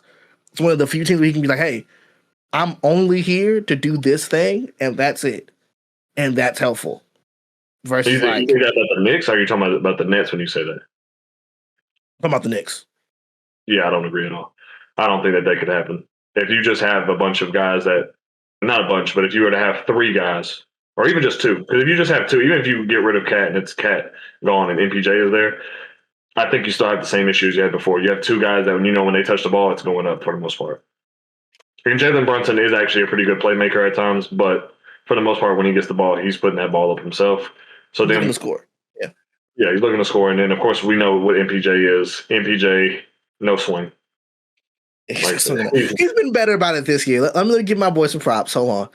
He has been a way better playmaker than I expected him to be this year. He's still not great, but he has been a way better playmaker than he's put on the net as well. When Cam Thomas in that game was 0 assists, they tried to say he wasn't trying to pass it. It just means nobody made the shot. But, hey, we'll give MPJ the love. That's not like Cam Thomas out here swinging that jet either. Like Cam Thomas was like, he was not doing that. Is MPJ still leading the Nets in assists? I mean, it's like 3.4 a game, but still. I'm sure Yeager's probably passed him by now. I'm not gonna lie. Oh, I forgot. Yeah. Shout out Yeager Demon, man. I thought you were gonna be trash. Shout out to you. Anyways, we're only to the Atlanta Hawks now. Guys, we're really. I'm so sorry. Okay, all right, my fault. I'm gonna shut up. I mean, you guys just played 1-on-1 for the last 20 minutes, so hey. Before then, the Atlanta Hawks, I don't see much because I don't see a team where they could actually beat them. The defense is pretty fried. Shout out Jalen Johnson on that one. And I can't imagine Kuminga continuing to play like this in the playoffs, like that well. You don't believe in him, bro? You don't believe in the bucket, bro? No, you don't even believe in him. You were. I remember you were talking about how this run might be sustainable, and then you started coughing. So God don't even believe it. Anyways, bro, so come on, they can win a play. I look at what's going on. I don't see much of a continuation. Yeah. By the way, when he left, he was about to say they could win a play-in game. God don't even believe that. So their ceiling is to be used as a rag for the Knicks in the first round. Oh man. And their floor is out of the play-in, losing the play-in, losing in the play-in. Hey, let me tell you something, son. That's so disrespectful. Every team that's in the play-in, I can see the Hawks losing to in a one game. Obviously, in a one game series, there's obviously anything can happen, and I think they're one of the teams could actually have them in a bad situation, especially. Y'all ready for research? You're ready for Ricochet to put up 30 and 12 in that second playing game, and for him to sign that bajillion-dollar contract the next season? Yeah, that's gonna. You can imagine that happening too. Just picture that. Let that sink in. When Nikhil Alexander Walker puts up 42 points randomly and he gets a bag, I want y'all to remember this day. In a game that they lose, by the way. In a game that they lose. If they somehow believe in a one-time Ricochet good game and decide to overpay him when they already know that they might have overpaid.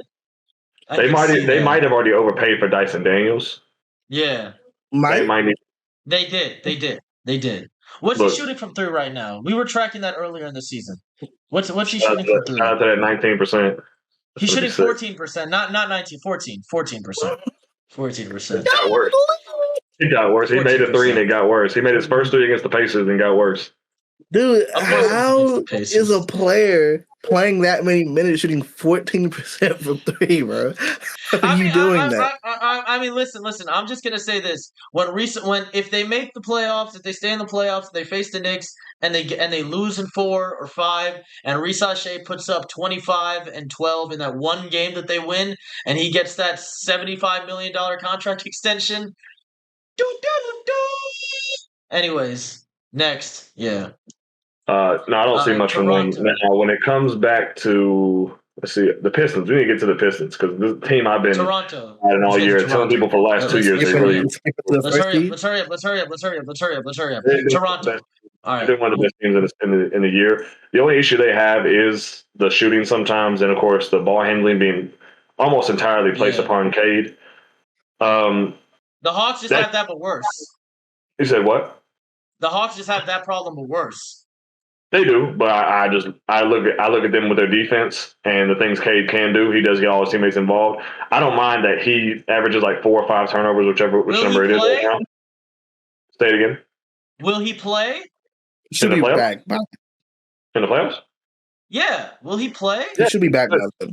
Yeah, he should. From all the reports that have came out, yes, he had a collapsed lung, but they even said that it would only be like a couple weeks, if that. I think they even said they would reevaluate him in like 1 or 2 weeks. Oh, so they're 4 games ahead of the Celtics. They might not even fall out of the first seed. So we'll see. They might not, no, because they can still get a couple wins. Let me get to I don't see a situation where, and I don't see any of those teams that are in the play-in scenario that could actually be a problem for them. I told you the Pistons probably should have won that series against the Knicks. I'm not going to point to the pushiness, but they also were, young team makes mistakes. They drag their heads when they get a bad call. It happens. I seen the same thing happen to my Pacers in their first year in the playoffs 2 years ago. Shut up, Ben. But yeah, like I said, I think that the Pistons are probably getting all the way to the Eastern Conference Finals, honestly. And their floor, losing in the second round? What's their ceiling? Their ceiling is probably getting to the finals, in my opinion. And that just speaks more to not necessarily how strong they are, but also kind of how weak the East kind of is. And I honestly think that they really will beat the Knicks if they get paired up against them. No matter when they get paired up against the Knicks, I think they'll beat them. At this point, yes, because it's amazing team chemistry versus cancer. So, yeah, I think so. And if I have to say that ceiling is finals, they probably lose in the finals to whoever comes out there. Probably Floor second round. That's my official prediction. What do you guys agree? Same. OKC versus Pistons, just 2 teams that can't shoot. Yeah. 2 teams that just won't hit a 3. They just don't care. That's actually insane. I will say, if Cade, I told Grizz this, if Cade falls out of All NBA contention because he misses some games, and Jalen Duren makes that All NBA team, and he's eligible for the $200 bajillion million contract, it's over. It's over. God, bro. Yeah. Look up at that nigga $60 million over 4 years. You think it's over because the rest of the team won't get paid? You think the roster gets imploded after that? Is what you think? There's a lot of money going to one guy. Yeah, because you have to resign Duren. It's a percentage, though. It'd be 2 max contracts. So, like I said, but it's 2 super max. It's 2 super max. Yeah, it's 2 super max. That's like $250 million. Yeah, that's crazy. And also for Jalen Duren, a guy who probably won't be the best center in the NBA. So, yeah, that's tough. value is not intrinsic. Like I said, Yeah. But granted, they're gonna pay him, and they should. But I'm just saying that it's gonna suck. That's all I'm saying. Yeah. Because and Duran don't hit as hard, but it's still because how much better will Jalen Duran be from now? How much better do you think he can get? I mean, last year, he can keep getting better, especially offensively. And like the biggest thing is his defense has gotten way better. Like I said, I don't think he was ever the worst defender in the world, but he wasn't a great defender coming out. And he used to be an empty blocks guy. He used to be an empty blocks guy. I remember. He was the idea of Jalen Duran last year was better than who he actually was. Yeah, but now the idea of Jalen Duran is just Jalen Duran now. He actually can handle the ball as well. And he can shoot a little bit. Shoot a little bit too. Shoot a little bit. It's not terrible, but he used to be literally just a dump it down guy. He's not just a dump it down guy anymore. They're actually running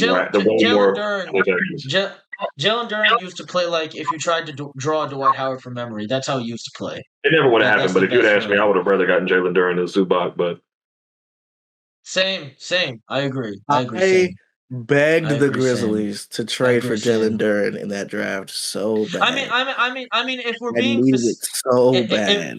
If we're being facetious, Russ, Duran and Bam were my two out there options. They were my two out there options. I was always talking Bam. You would not get in there. I knew neither would happen. But anyways, shout out to Mr. Wilson.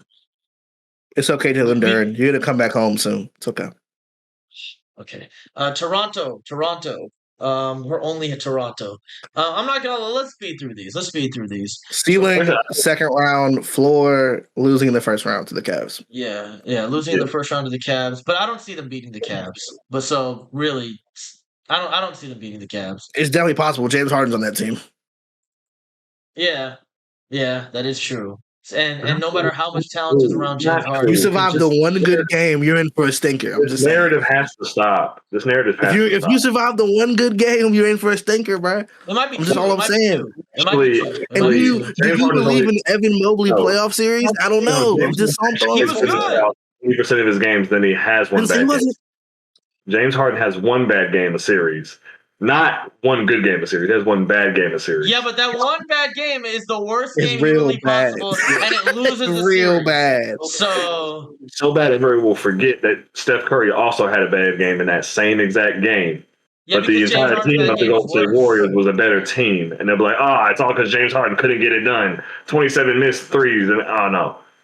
That's not what I'm saying, by the way. I'm just saying that that team's very viable to. They're a very visceral team, playoff wise. But I will say though, the top end talent on that team is better than the talent on Toronto. So I'd still take Cleveland in a series. Absolutely. But there's upset potential. Anyways, Cleveland. I think their ceiling is what do you think their ceiling is? Because I think their ceiling is making the finals if everything pans out. Yeah, I think their ceiling is probably the Eastern Conference Finals. I think their ceiling is to make the finals. If Harden is on his best behavior, which is, let Russ be Russ, is like saying, if Harden is on his best behavior and Mobley and Allen's still playing like how he is now, if Mobley plays like how he did last playoffs, I could see them making the finals. But that floor is a first-round exit. Again, upset potential. Because James Harden is on your team, but also James Harden is on your team. So, They're going to put Colin Murray Boyles on Evan Mobley. They're gonna have Scotty on Donovan. It's gonna get real serious. I'm so sorry what's about to happen to you. That's a 7-game series. That's a 7-game series. Get to the Western Conference. I can't deal with this. I need a shower. All right, Knicks. Absolutely disgusting. Knicks. Ceiling is making the finals. I don't have them winning. If they let Cat be Cat and they do all this stuff again, they're not doing that. If again, I said if Harden was on his best behavior. So I think it's more likely Harden's on his best behavior than they use Cat correctly. I'm not gonna lie. So what? Ceiling is conference finals. Yeah. I mean, I wouldn't doubt. I wouldn't be against that. Ceiling is but conference I think for finals. a second round. Yeah. Oh, okay, yeah, because I don't see any team here that might beat them in the first round. So I mean, again, if do you think the Sixers might have a chance? You think the Sixers might have a chance to beat them? You think that's where the line gets drawn? Ain't Tyrese hurt? Huh? No, I think he's Tyrese hurt.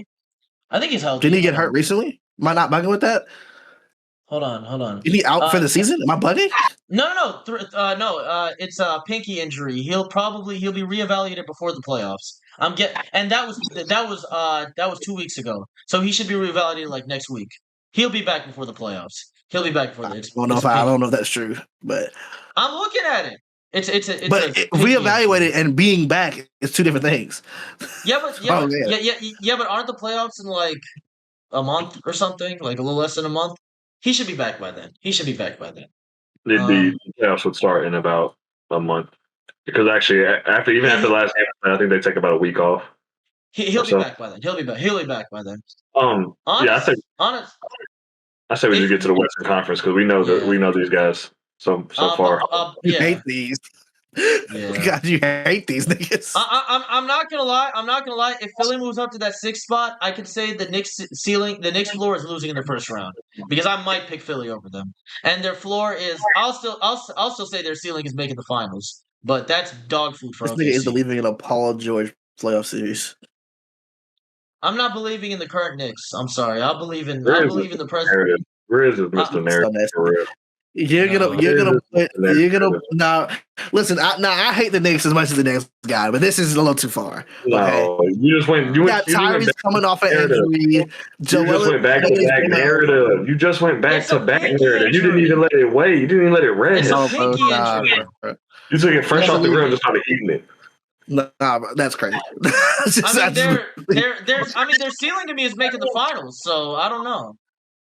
Their ceiling to me is making the finals. The Knicks or the Sixers? The Knicks. Okay. The Knicks. I was like, oh man, that's crazy, but okay. The Knicks. Okay. The Knicks. The Knicks ceiling is making the finals. Their floor is losing in the first round. I don't know. I'm gonna go ECF as the ceiling. I'm gonna go. Yeah, I don't believe in that. I'm gonna go second round as the floor. I actually don't think that they would lose in the first round. I don't know how they could lose in the first round to any of these guys. At least I don't see it too much. Maybe have a nasty series. Like if they win against Toronto, it could be a really nasty series because of their defense. But it could. I actually just heard a stat along with it. The Toronto Raptors have not beaten the Knicks in 3 years. Not a single game in 3 years. Yeah. That is true. Pretty sick. Yeah, that's true. Boston, their ceiling to me is. We talked about this yesterday, Grizz. Their ceiling to me in Boston is winning the finals. Boston's ceiling to me is winning the finals. Their ceiling to me is winning the finals, and their floor is, again, when we talk about Philly this time, if that's a series, like it's second round or first round? Second round or first round? I'm going to get the first round. They're too good to not get out the first round. I'm sorry.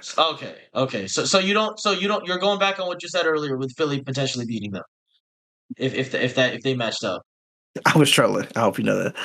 Okay. Philly's not getting a win off that. I'm sorry. I just don't believe in that. I'm sorry. Okay. Nemeas Keita, good luck against Joel Embiid. Detroit, their ceiling is they're not winning the championship, but their ceiling is good luck against Derek White, I guess. Detroit's ceiling is making the finals. Their floor is losing in the second round. I don't think they lose in the first round. I'm so scared of that shooting, man. I'm so terrified. That's why I don't have them winning in the first round. I mean, that's why I don't have them winning the finals. Okay, so Western Conference, number 10, Golden State Warriors. Ceiling, play-in loss, floor, play-in loss. Let's keep going. Floor bomb in San Francisco. Yeah, I mean, come on, Golden State. That 7.6 points per game in the 1996 Bulls season can't be that good. It can't be that good. Portland. Let's move on. Portland is a first round exit if I've ever seen one, if they even get there. Yeah, but I will say it'll be a very productive first round exit. Because a lot of their. Is that because a certain player plays over there? Well, maybe, but with Portland, I think all they need is just not all they need, but the main thing they need right now is There it is. The main thing they need right now is playoff experience. They just need playoff experience right now. The highest they could be seeded wise would be 7, which means they take on the San Antonio Spurs. That's a sweep. The only thing I think they'll hear from the Spurs is move that hand as they apply belt. That's sweep. That's a sweep. You don't think they'll hear? You don't think they'll hear? It just hurts me more than it hurts you. They'll hear that before they even hear that. They'll be like, go and lay on your bedroom. I'll be in there in a moment. Yeah. So it's a scary sight. Yeah. It's a scary sight. Now I will say at all. It won't be ugly for them.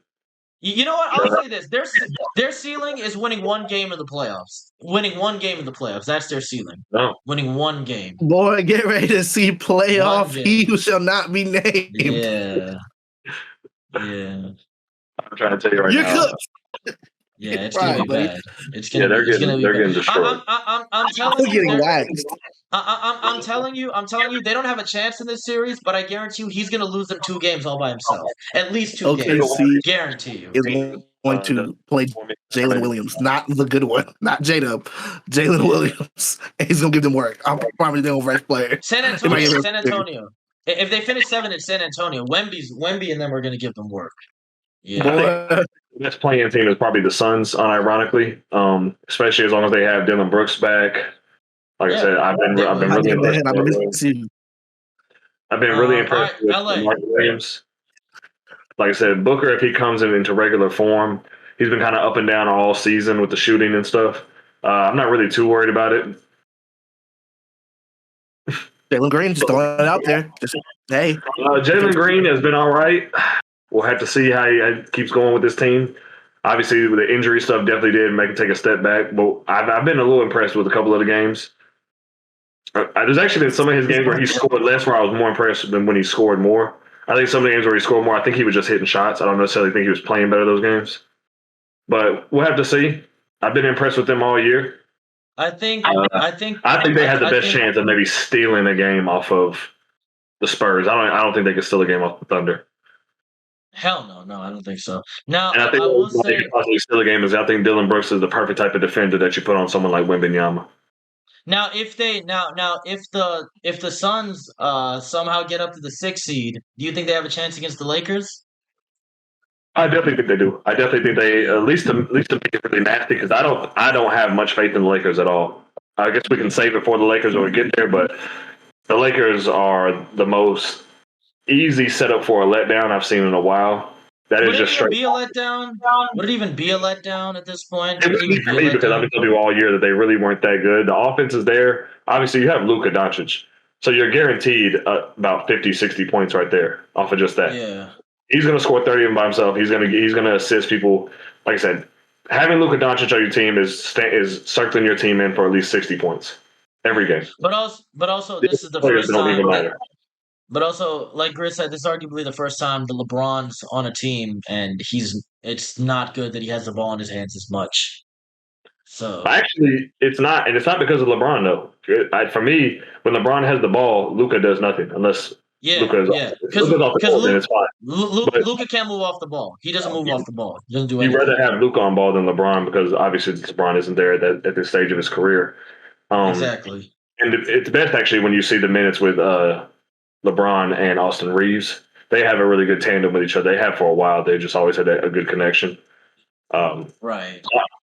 I believe in that, but when it comes to the defense, there's really nothing on that side. And any person that gives them good defense is just completely terrible offense. Like you got Bando and Marcus Smart, and they're just not going to give you anything. And they're not going to give you anything on offense either. LeBron's the best defender in the starting lineup, bar none. Yeah. Bad. It definitely isn't DeAndre Ayton, and I still have not been even somewhat proven wrong about DeAndre Ayton all year. I have many a Pacer fan who tried to tell me that we should have got DeAndre Ayton. I had never been more right about anything in my life than my assessment of DeAndre Ayton. Trust me, I was right there. When I was like, let's give him a 1-to-1 prove it deal, and if that didn't happen, I was like, forget it. I'm not paying him more than like $4 million a year. Didn't even want it. I would have rather gave a deal to somebody else. Yeah. Let's see who else we got. LA. He is. It's been getting messed up for a while. Let's get to the Clippers. So, what do you think the Clippers ceiling is? Because if I have them against the Suns in a play-in game, I might pick the Clippers, and that puts Clippers versus San Antonio. Now, I don't think the Clippers win that series, but where do you think? You think they could take a couple games off of them? Unfortunately, not really. I mean, maybe they could. When I'm looking at the greatness of Kawhi Leonard, I could see that a little bit. Oh, brother. What? Man, shout out my nigga Darius Garland, man. I believe in Darius Garland, man. So I'm like, he played really well this season. He said, "Oh, brother," to Kawhi Leonard, but then says, "Shout out Darius." We be so. That was trolling. I swear that was trolling. That's on me. I'm trolling. I do like how he plays. He's been playing very well. I think he just had a 40-point game. It was the other night or something. I mean, Kawhi might be first team All NBA this year if he continues playing those games. He might be first team All NBA. What a funny timeline. He's played like a first team guy all year. When he's actually does play, he's like a first team guy all year. I mean, not even when he actually plays. He's played most of his games this year. Yeah, he's played a lot. Yes, he missed the first beginning when my guy James Harden was trying to keep it afloat by himself, that by himself. And then as soon as he got back, he was just tearing it up. And this is the best Kawhi we've ever seen, ever. In the regular season, this is the best Kawhi we've ever seen. It is. It's very possible, yeah. Very possible because the defense is still there. Yeah, the defense is still there, and this is the best offense we've seen from him since God knows how long. This is the best Kawhi. I mean, he could get them 2 games. He could get them 2 games against San Antonio, but unfortunately, that's all they'll get. Yeah, still they lose. So I guess ceiling is just tough out in the first round, and the floor is losing in the play-in, losing the play-in, and just not making the playoffs at all. Well, we need them to save basketball, so I hope they at least make the playoffs. Next, Minnesota. They should have never. Minnesota. Minnesota, this is going to be one of the toughest ones to judge. Minnesota is a team that has routinely came through, and honestly, they performed well in the playoffs. It's really low-hanging fruit to make fun of them because they keep going to the Western Conference Finals and keep losing when they look really good. And now they've been lapped. The simple fact of the matter is they've gotten to the Western Conference Final 2 times in a row. They're still a great team. They've done both. I think their ceiling is probably the conference finals again, and their floor is their floor. Do you have any chance the Lakers beat them? I don't think so. I don't think when they go against the Lakers, we're going to have another Rudy masterclass. Yeah. So we're gonna have another at least 2 games where he scores 20, and we're like, dang, we've been hating Rudy for a year because the main matchup is gonna be DeAndre Ayton and Jackson Hayes, and then there's gonna be LeBron minutes on him, and it's gonna look really bad. Same as last year, basically. Same as last year. They're gonna make Rudy Gobert look like an offensive threat, and when I tell people that I think that's trolling, I'm not trolling. That team, they can't handle the size like that. Rudy Gobert defensively is just amazing. Yeah, I mean, he's gonna make their life a living hell. I'll say this: I still have amazing games, I think, but I think this goes back to what I said about the Lakers. I don't see much coming from them because I could see them. This is the first round matchup. If it stays like this, I definitely see the Wolves winning that. Yeah, and I think the Timberwolves are just going to be for like the next couple of years, next couple of years, they're just going to be the nearly men of the Western Conference because so many West teams have lapped them. Teams are better than them now, and like they've tied up money to certain players. Remember that Nas retake I had last podcast, Grizz?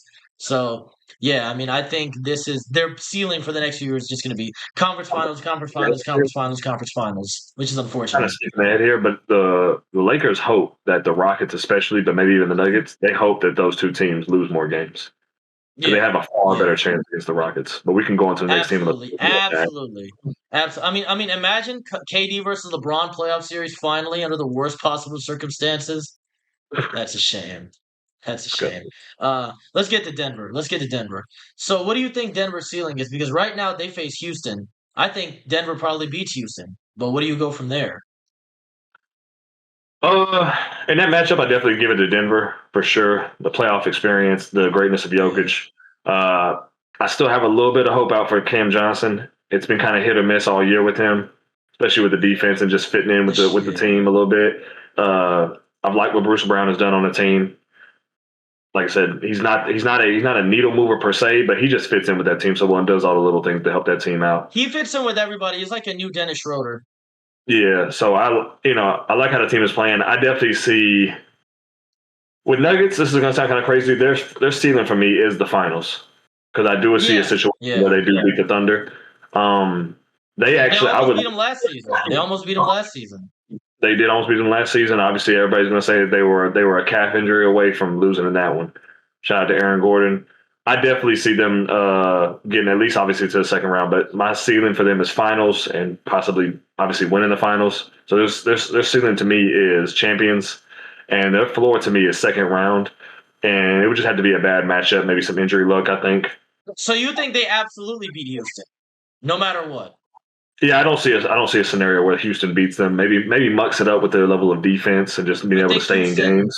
I could I definitely think see that. Houston. I look at I think someone like Houston. KD hitting some good shots. Maybe he could definitely steal a game. They could steal a game.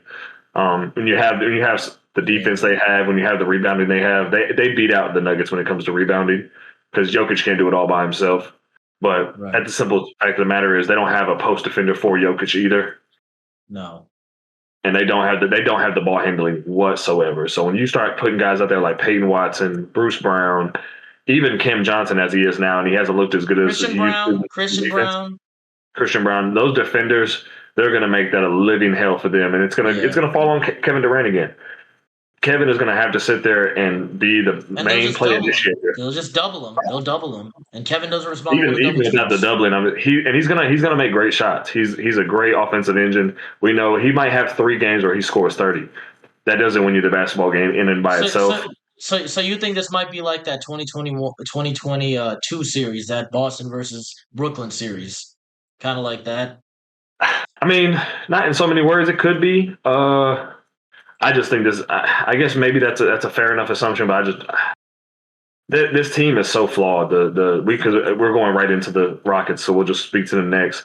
The Rockets. I think the Rockets are the most do you watch the games team ever, because you look at their record 43-27. You're like, oh, they must be good. But then you watch the games. Pushing this agenda that they were the 3rd ranked offense. I think at one point in the beginning of the season, like for the first month or two, they were like top 3 rating, and stuff like that. And it was just the fact of the matter, they got so many rebounds. Whether on defense or on offense, they got so many rebounds, extra positions, and they just kept making buckets. But to be honest with you, it's not super hard to get rebounds when you coach the way Ime does, and you have 4, 6'11" guys.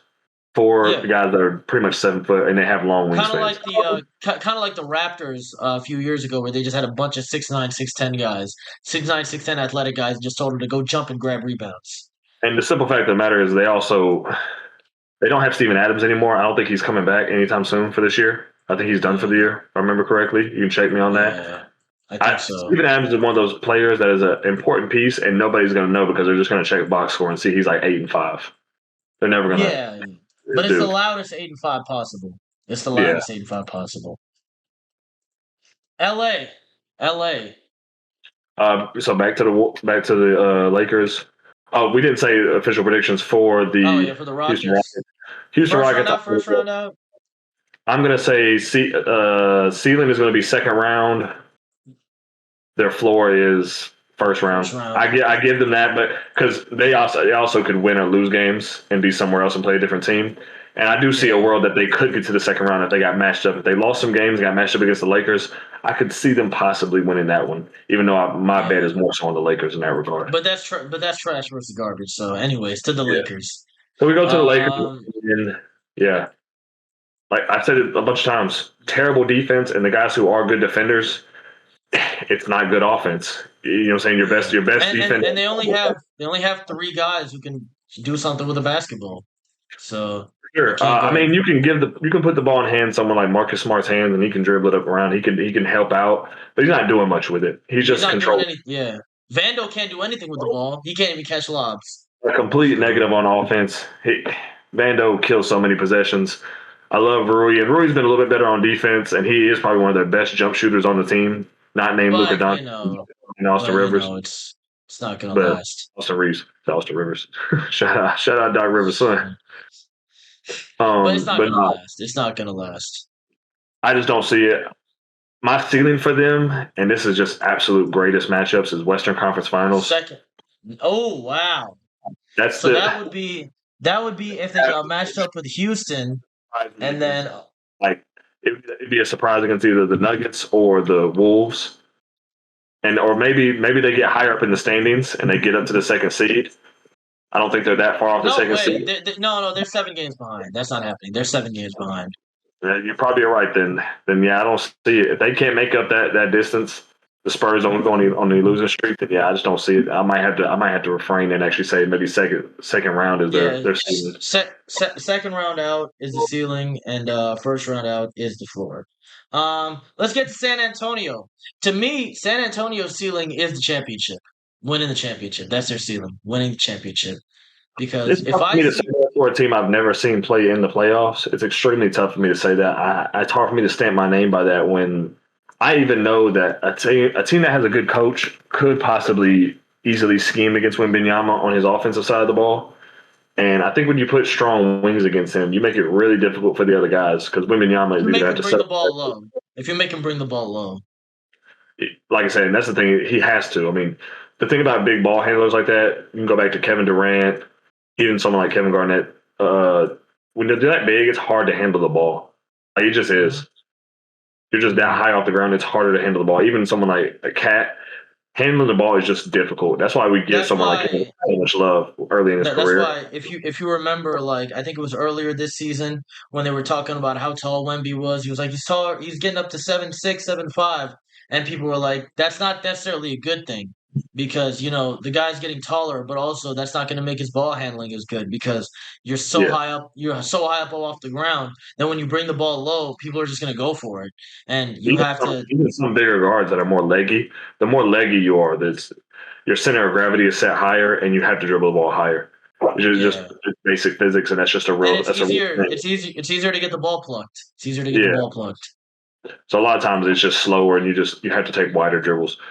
Yeah. Um, I'm gonna I think. conservatively just go with Western Conference Finals being their ceiling Wow. because I see a situation where they just get plucked out somewhere. Nobody on this team has been in the playoffs. Nobody that's in the serious rotation, the starting stuff like that. Nobody's been in the Only playoffs. Fox. Only Fox. Only Fox, and it's been one time. I'm sorry. Let me not forget Fox. Sorry, Fox. Should have won that series. Should have won that series. That's the thing. So maybe Fox brings something to them, and he understands how to get in there and win a game late because he knows how to lose it. But outside of that, it's hard for me to just bet on a team that hasn't done a single thing. Maybe they could be like the Indiana Pacers of the West, and they get. I mean, if they do, that means Western Conference Finals, and I'm correct.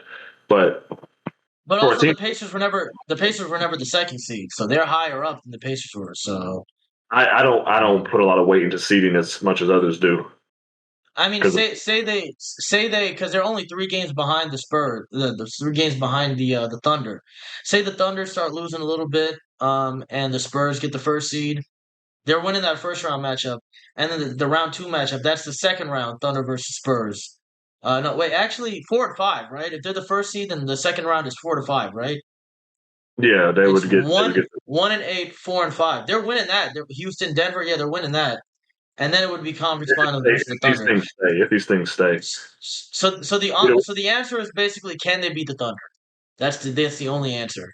That's the only that's the one, and question. I think the Thunder have the perfect defense to stop someone like Wembanyama and make it completely difficult because of the amount of strong wings and guards they have. People like Dort, Caruso, J Dub, and J Dub. Even J Dub doesn't have to come back to form offensively as long as he is who he's been defensively.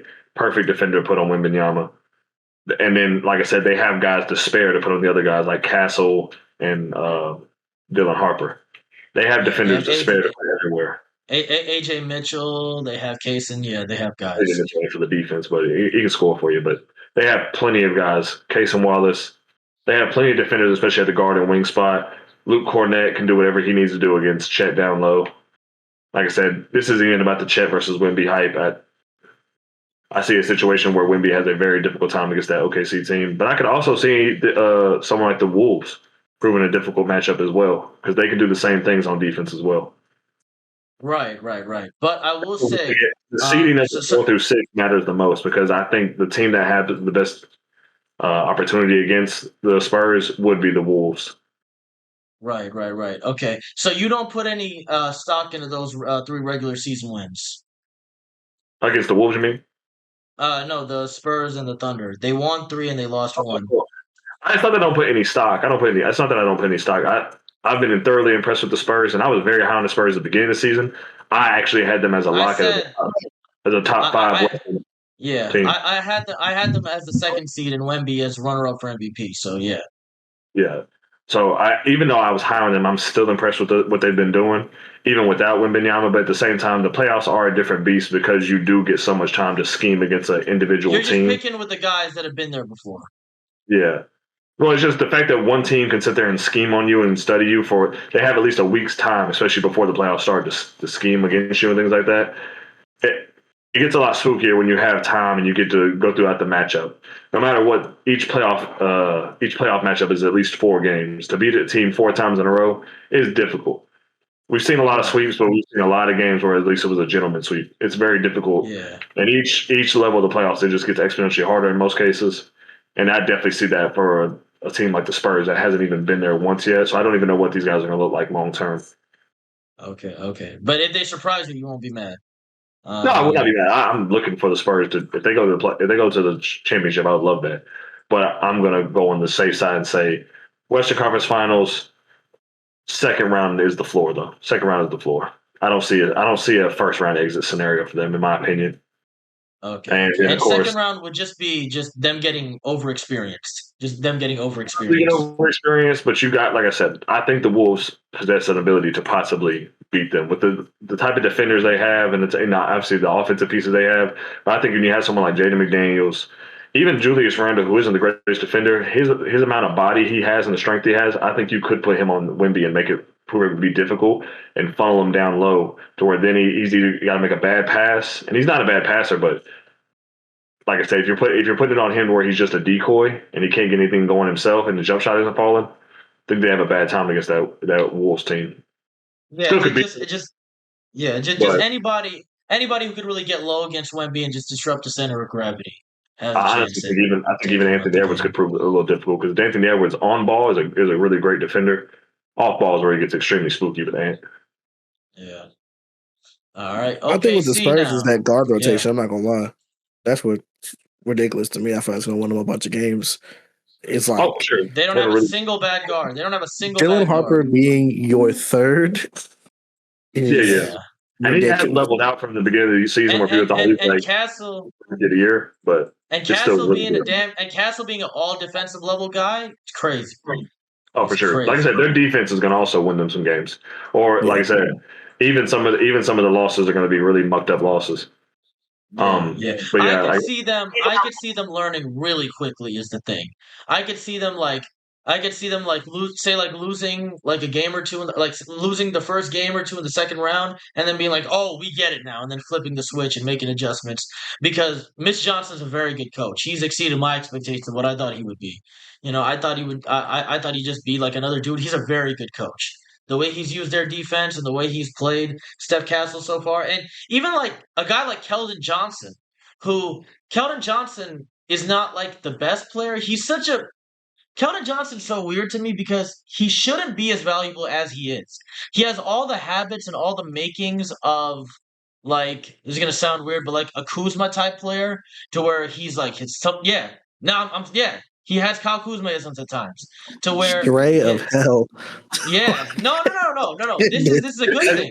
That's a story, isn't it? He has all the makings of like a low IQ player, but he wins you those games against those good teams. Like he's won them games against the Thunder before. I think that last game that they won, I think not the Christmas, but it was the other game that they won. Keldon Johnson won them that game because Keldon Johnson was one of the guys that was like, fuck that, I'm getting inside and I'm scoring. I'm getting fouled and I'm getting to the rim. Because one thing I appreciate about Keldon Johnson, you know those guys at the YMCA who are such good defenders because they don't know what fakes or what to bite on, so they just play you tight on everything? Keldon Johnson's like that, but on offense. He's never met a drive that he doesn't like. Keldon Johnson will get to the rim, and at worst, he'll probably get fouled. At best, he'll probably put the guy on the floor who's defending. Because have you seen how strong he is? No, for sure. He definitely a strong tweener. Definitely a strong tweener. He's made out of granite. So, yeah. Keldon Johnson might be the guy that wins them a couple playoff games. And might be the guy that, like, because I think he's the longest tenured Spur, right? He's been there since 2019. He was drafted in 2019. Oh, then he has to be almost certain, right? Yeah, he was there when Tim Duncan was an assistant coach. So yeah, Keldon Johnson might be that one guy because like Fox is their guy with playoff experience. Johnson is their guy that's like I've been on this team the most. I know what to do. So eventually, if like Wemby's struggling, or if like Castle's struggling, or if Fox is struggling, Keldon Johnson might be like, hey, they're not expecting me. I'm gonna go to the rim. I'm gonna put my shoulder down, and I'm gonna put my head down on their opposing big man and tell him you have to guard up on me, or else I'm gonna put you on the ground. So Yeah. Calvin Johnson might be the guy that could swing a series, and he's the guy that I say that he might swing that conference finals series or the NBA finals. We haven't even mentioned Devin Vassell yet. No, we haven't mentioned Devin Vassell yet. Or I don't think Steve Mikhailuk is on that team. Damn it, he would be so good. But Luke Cornett. What? Boo, boo, boo on Luke Cornett. Boo, boo. Oh yeah. I forgot I forgot Luke Cornett. Yeah, he doesn't. He doesn't. Do they have a? Do they have a Mamu Kilashvili on that team still? Mama? Yeah, I think Sancho. so. Yeah. I want to say they do, but if I'm wrong, don't crucify. No, he's in Toronto. Damn it, he's in Toronto. Why did they keep him? I knew it was either him or Toronto. I wasn't sure which one. Toronto. I definitely remember seeing him when we played. No, he's in Toronto. Grizz, you did give your official prediction for the Spurs. What do you think their ceiling and floor is? Ceiling finals winner, floor second round. Exactly. Ceiling finals winner. The group having a match. And my only reason for saying finals winner is when I say ceiling, I think it's the best possible world. And I think that the Spurs in the best world. The Spurs is one of the few teams that we've seen have an actual clear stoppage of OKC that we've actually seen them compete. Yes, absolutely. Like every other team has it in theory, but we've seen the Spurs actively do it. Yes, yeah. and also real hatred. But I definitely do agree to a degree. That's why it's hard for me to fully commit to a finals appearance because I just know that when you have a full week to prepare and you also have 4 games to continuously adjust, I got to go with OKC Thunder, even though I do think it could go 7. But I'm saying you don't think there's a world where they'll win, though? That's what I'm saying. That's just the ceiling that they'll get there. Ceiling. The absolute ceiling. That it's the absolute thing that's going to happen. The absolute ceiling. Because I think... If I had to pick, I'd pick OKC. But I'm just saying, like, we've seen them win. Because I think if the... Even by what they've done in this year, they've only won 3 games. They didn't, They won 3 out of 4. It's better than anybody else. It is better than anybody else. But just because better than anybody else doesn't mean that it's good. But they won 75% of their games, though. They won 75% of their games. Second doesn't mean second is close to first. Yeah, but they won 75% of their games. When he was first. Yeah, but like I think the Spurs are closer to OKC than I think the Spurs. I think OKC and San Antonio are closer to each other than they are to the rest of the pack. Yes, the Spurs are closer. I think they are close. I don't think it's that far. I think if you're able to have a 7-game series with the team, I think you're close.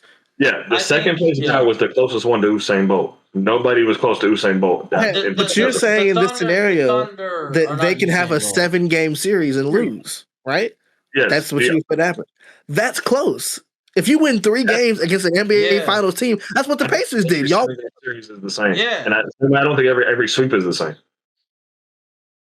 I guess you could say it was close, but the same way that people, even Celtics fans, were saying that Indiana Pacers team had the hardest matchup, even though it was a 4-game sweep. I think sometimes just because it goes 7 or even 6, it doesn't mean that it was extremely close. I think it'll be 7 close games, though. I think it will be close. I think that's understandable to say that. I think it will. There's no confusion. There's no confusion. Okay, I feel you. Like I said, but this is also 2 people telling me that they think this about a team that's never even touched the playoffs, never even sniffed it. They weren't even in the play-in. I have zero clue how any of these players will actually play when they have to get schemed against 3 teams. That's There's not even just 1 team scheming against them. That's why I think the floor. That's why I think it's very possible that the Spurs lose the second round. It's very possible. Yeah, and like I said, each level you go farther, more and more people either get injured, more and more people get tired. This is why someone like Shai Gilgeous-Alexander last year in the finals was laying on the floor for an extra 30, 40 seconds to catch his breath against certain teams. Yeah. That's something I think can't be understated, especially with someone like Wembanyama, who hasn't been the healthiest. And I'm not preying on his downfall health-wise.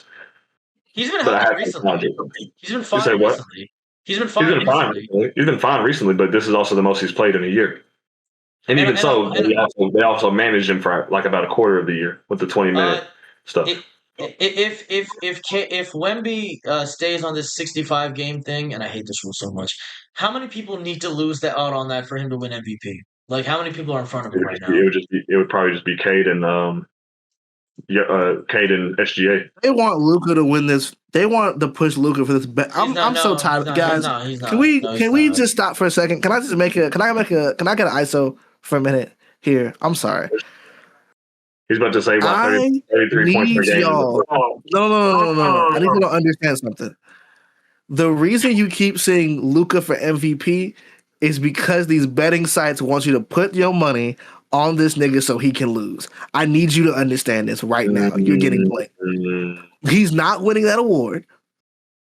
He's not going to get it. Because if they both play 65 games, it's going to be shit. Cauchy trying to steal from people. That's what it is. Cauchy's trying to get you. Fan doing something. Just let him leave it alone. Don't feed into it. Russ. I'm watching Nick. Who said this? I think Iris on Twitter said this. I think I follow Iris, but like, bro, it's something. I don't think it's a crazy push for someone who's damn near averaging a triple double to say that it could be an MVP. I mean, I think he's having an MVP season. I just think it's very obvious SGA's award to win, though. He's definitely second. I'm not saying it's a crazy award to push. I'm saying I know why they're pushing it. I just want us to be all on the same page. It's more because they're bored. They have nothing else to talk about. Because honestly, in my opinion, it's SGA's award, and the only debate is if it's unanimous or not. That's the debate. Now, is it unanimous or not? Now, yeah. I agree. Right, because SGA's played enough games, right? Definitely. He's played 59 games. So unless he's already at the 60 mark now, so he could actually miss some more.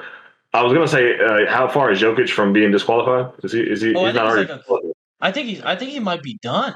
He has to play almost every game, I think. Yeah, and he's not doing that. They're not doing that with him. No, they're not. So not only will he miss the MVP, he'll miss out on all the awards. But this is gonna. I'm glad that this year's happening like this because it's gonna just prove what I was already saying that the rule is kind of stupid. The rule is dumb. The rule is dumb. I think you should just allow voters to use things like availability as a metric. Yeah. Better yet, just pick better voters is the answer. Yeah, just pick better voters. Yeah, pick better voters. I think availability does matter. I do factor that when I think about people who deserve this or that. But you're not going to sit here and tell me that just because Jaylen Brown plays 65 and Jokic plays 63, that Jaylen Brown was that much better than Jokic. Yeah. No.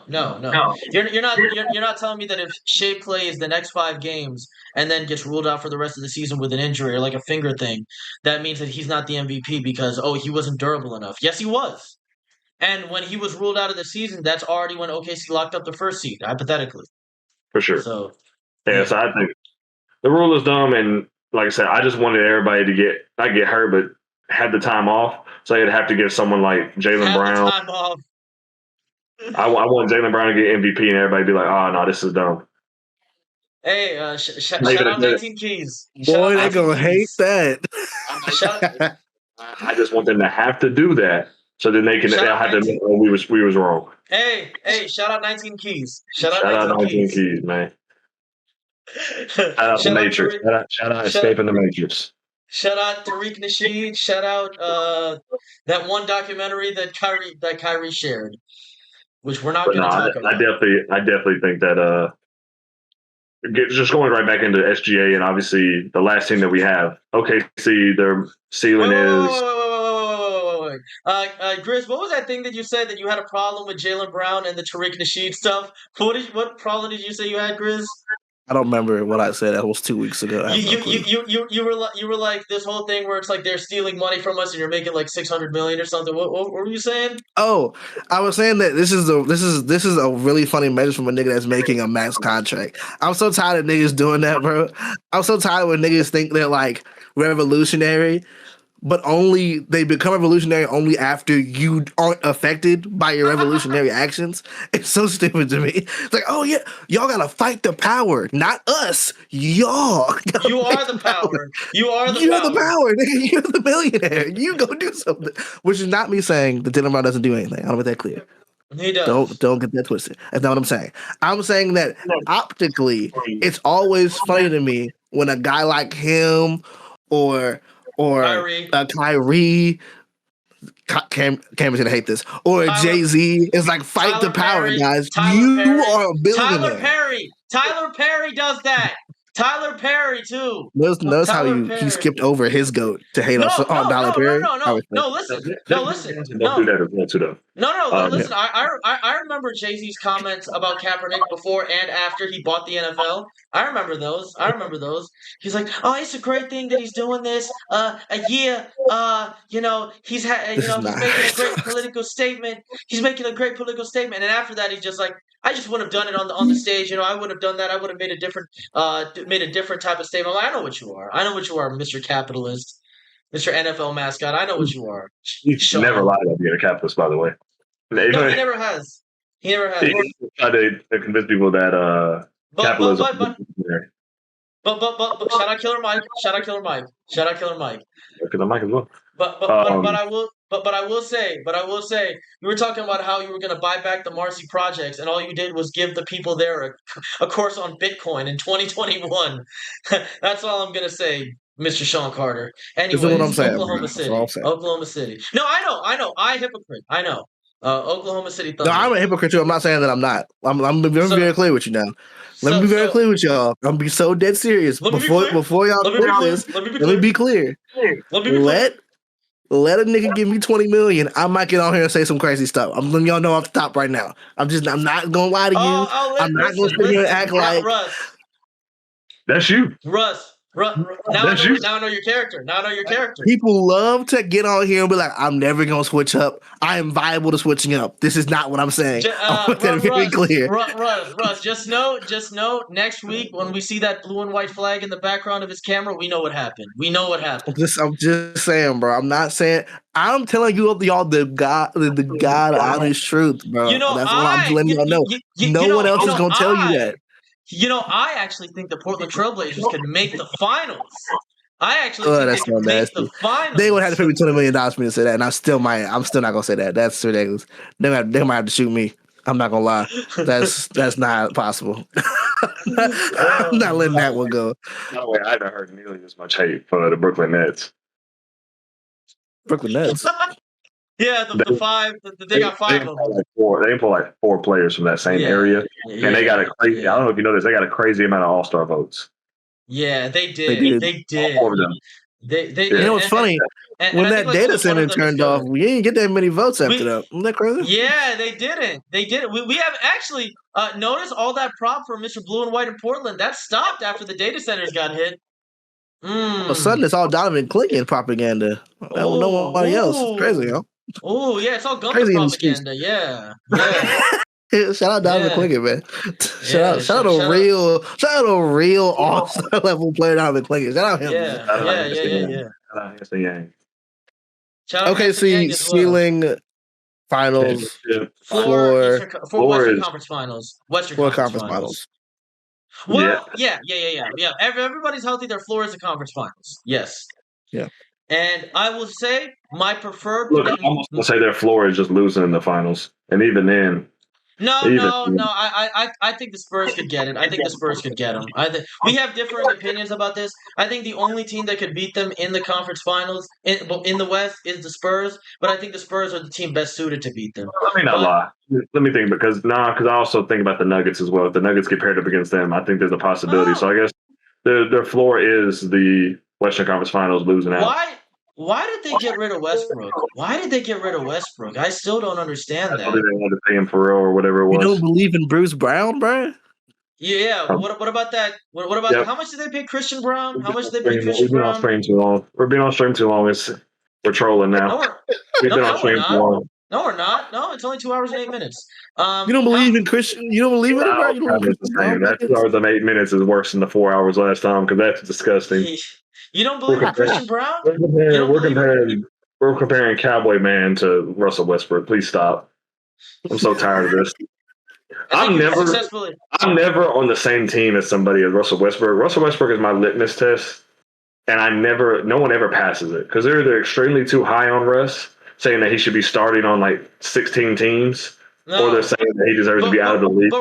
But Russ as their sixth man was really good. He should have just stayed in that role. They should have kept him. I honestly think that if he was there, it's way better. It's way better. Way better because he was a good defender there. You remember his defense there? His defense there was great. What? But guys, they got Bruce Brown now. Grizz is disgusting, bro. But you know he was a great defender when he was in early days. When he was in Denver, he was a great defender. His jumper was coming by a little bit. Yeah. Now I know the only reason why he's 3 for 3 when he was playing softball the other day is because one of the pitches hit him in the side of the head.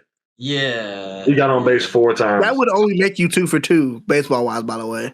Someone doesn't know baseball. Okay, you'd still only be 2 for 2. No. If you get hit, it doesn't count. It doesn't count. I get hit. I know baseball. Secondly, you could have had 4 at bats. I didn't have 4, but I had 3. I didn't know that. You just said 3 for 3. It doesn't mean you had 3 at bats. It just means you were 3. That's why getting on base with a ball doesn't mean that you actually your RBI stuff doesn't go like that. Doesn't go up. I do know that, but I know that because of Moneyball. shout out to a random movie from the 2000s. But getting on base is all that matters. Just get on base. That is true. Oh, notice how he didn't deny the CTE that he's suffering from right now. Yeah, I didn't get hit with the ball. He's been had it. He's had it since God knows how long. I've had to deal with this. This is my friend, by the way. This is the guy I said is my brother. Is this guy? He's lying about me having concussive disorders. That's what he's doing. I'm lying? Ridiculous. Absolutely ridiculous. Okay. The propaganda on my name is getting crazy. Telling him that they're making me out to be Herschel Walker, bro. I can't let this slide. You are. You are Herschel Walker. That's so nasty. You did just say you would sell your soul for an amount of money. Shout out to Herschel. No, I didn't. I did not say that. I said no, I didn't. I was being honest. Now we know your character.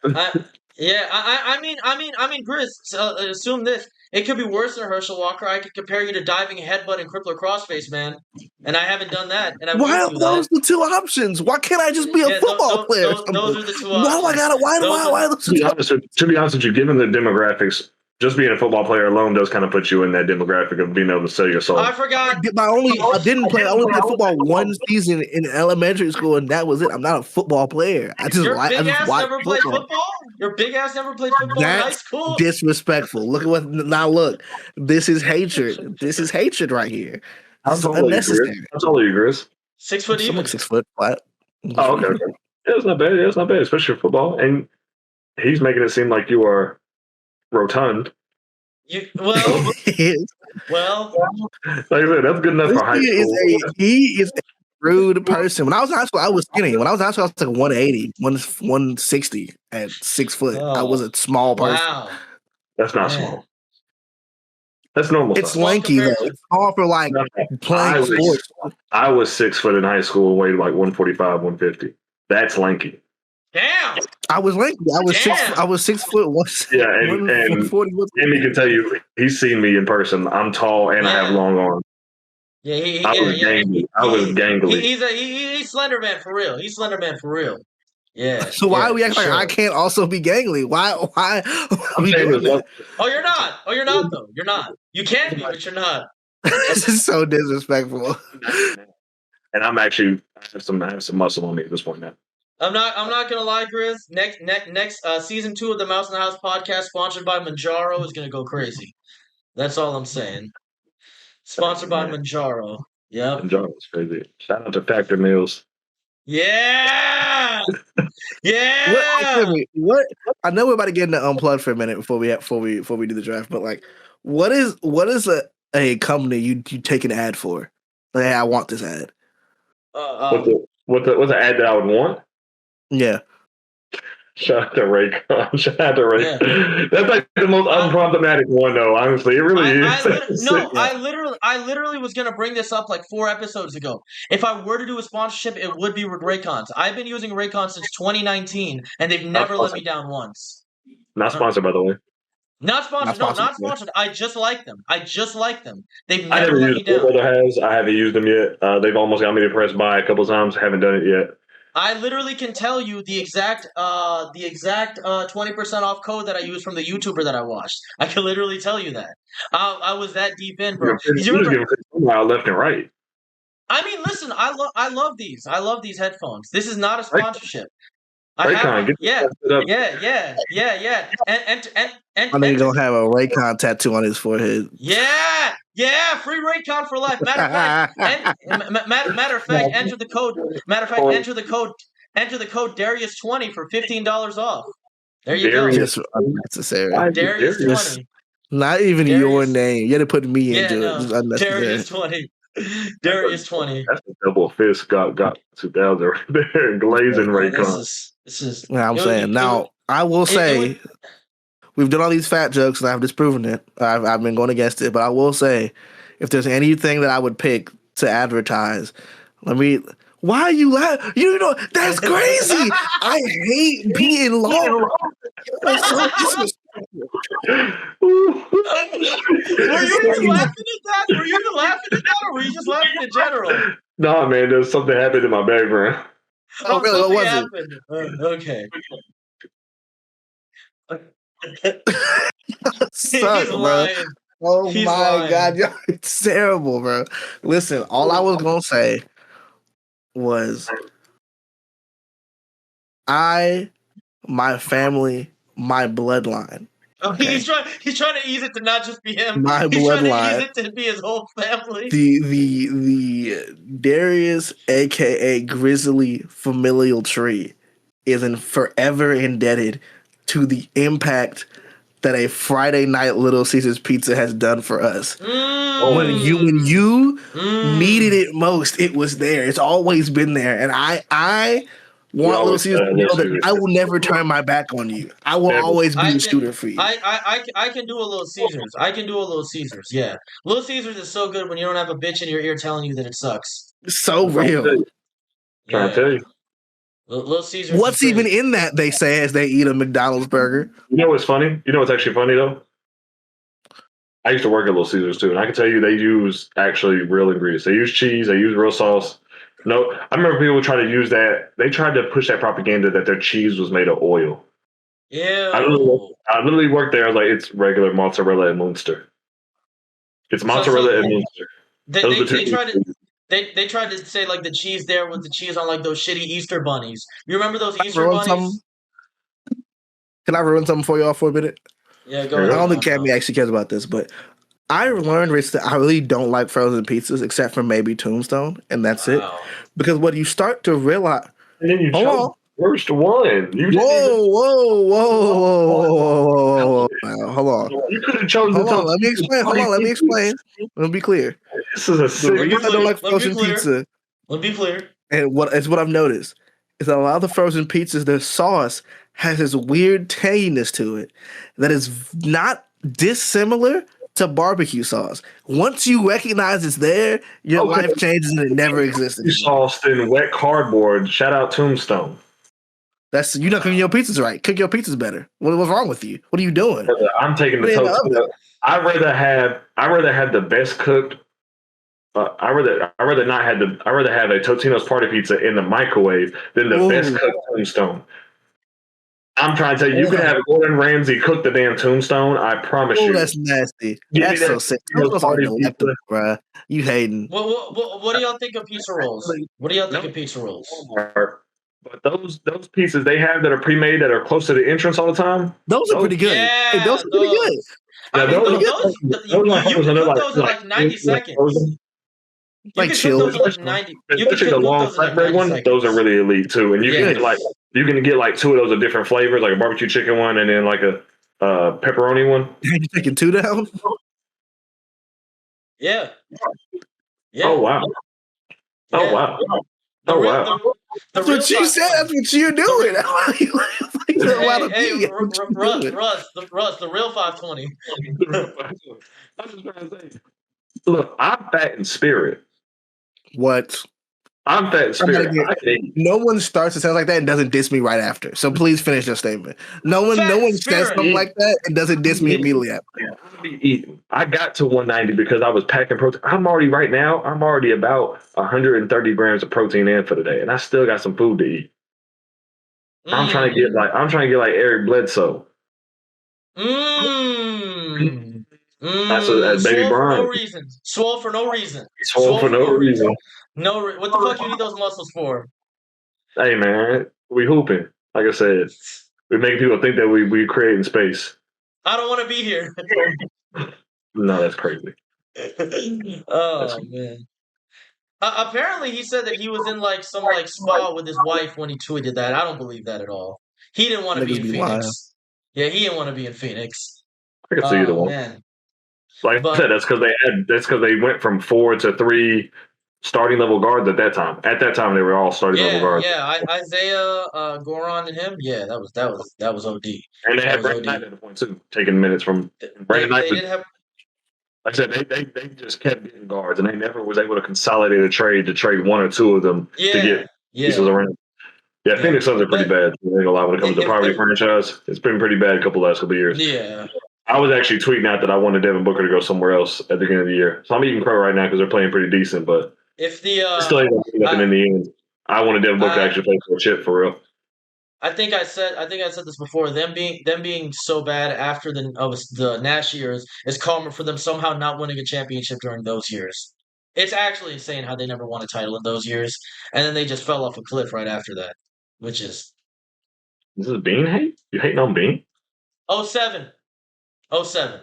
Shout out Robert Ory. And that stupid rule about leaving the bench.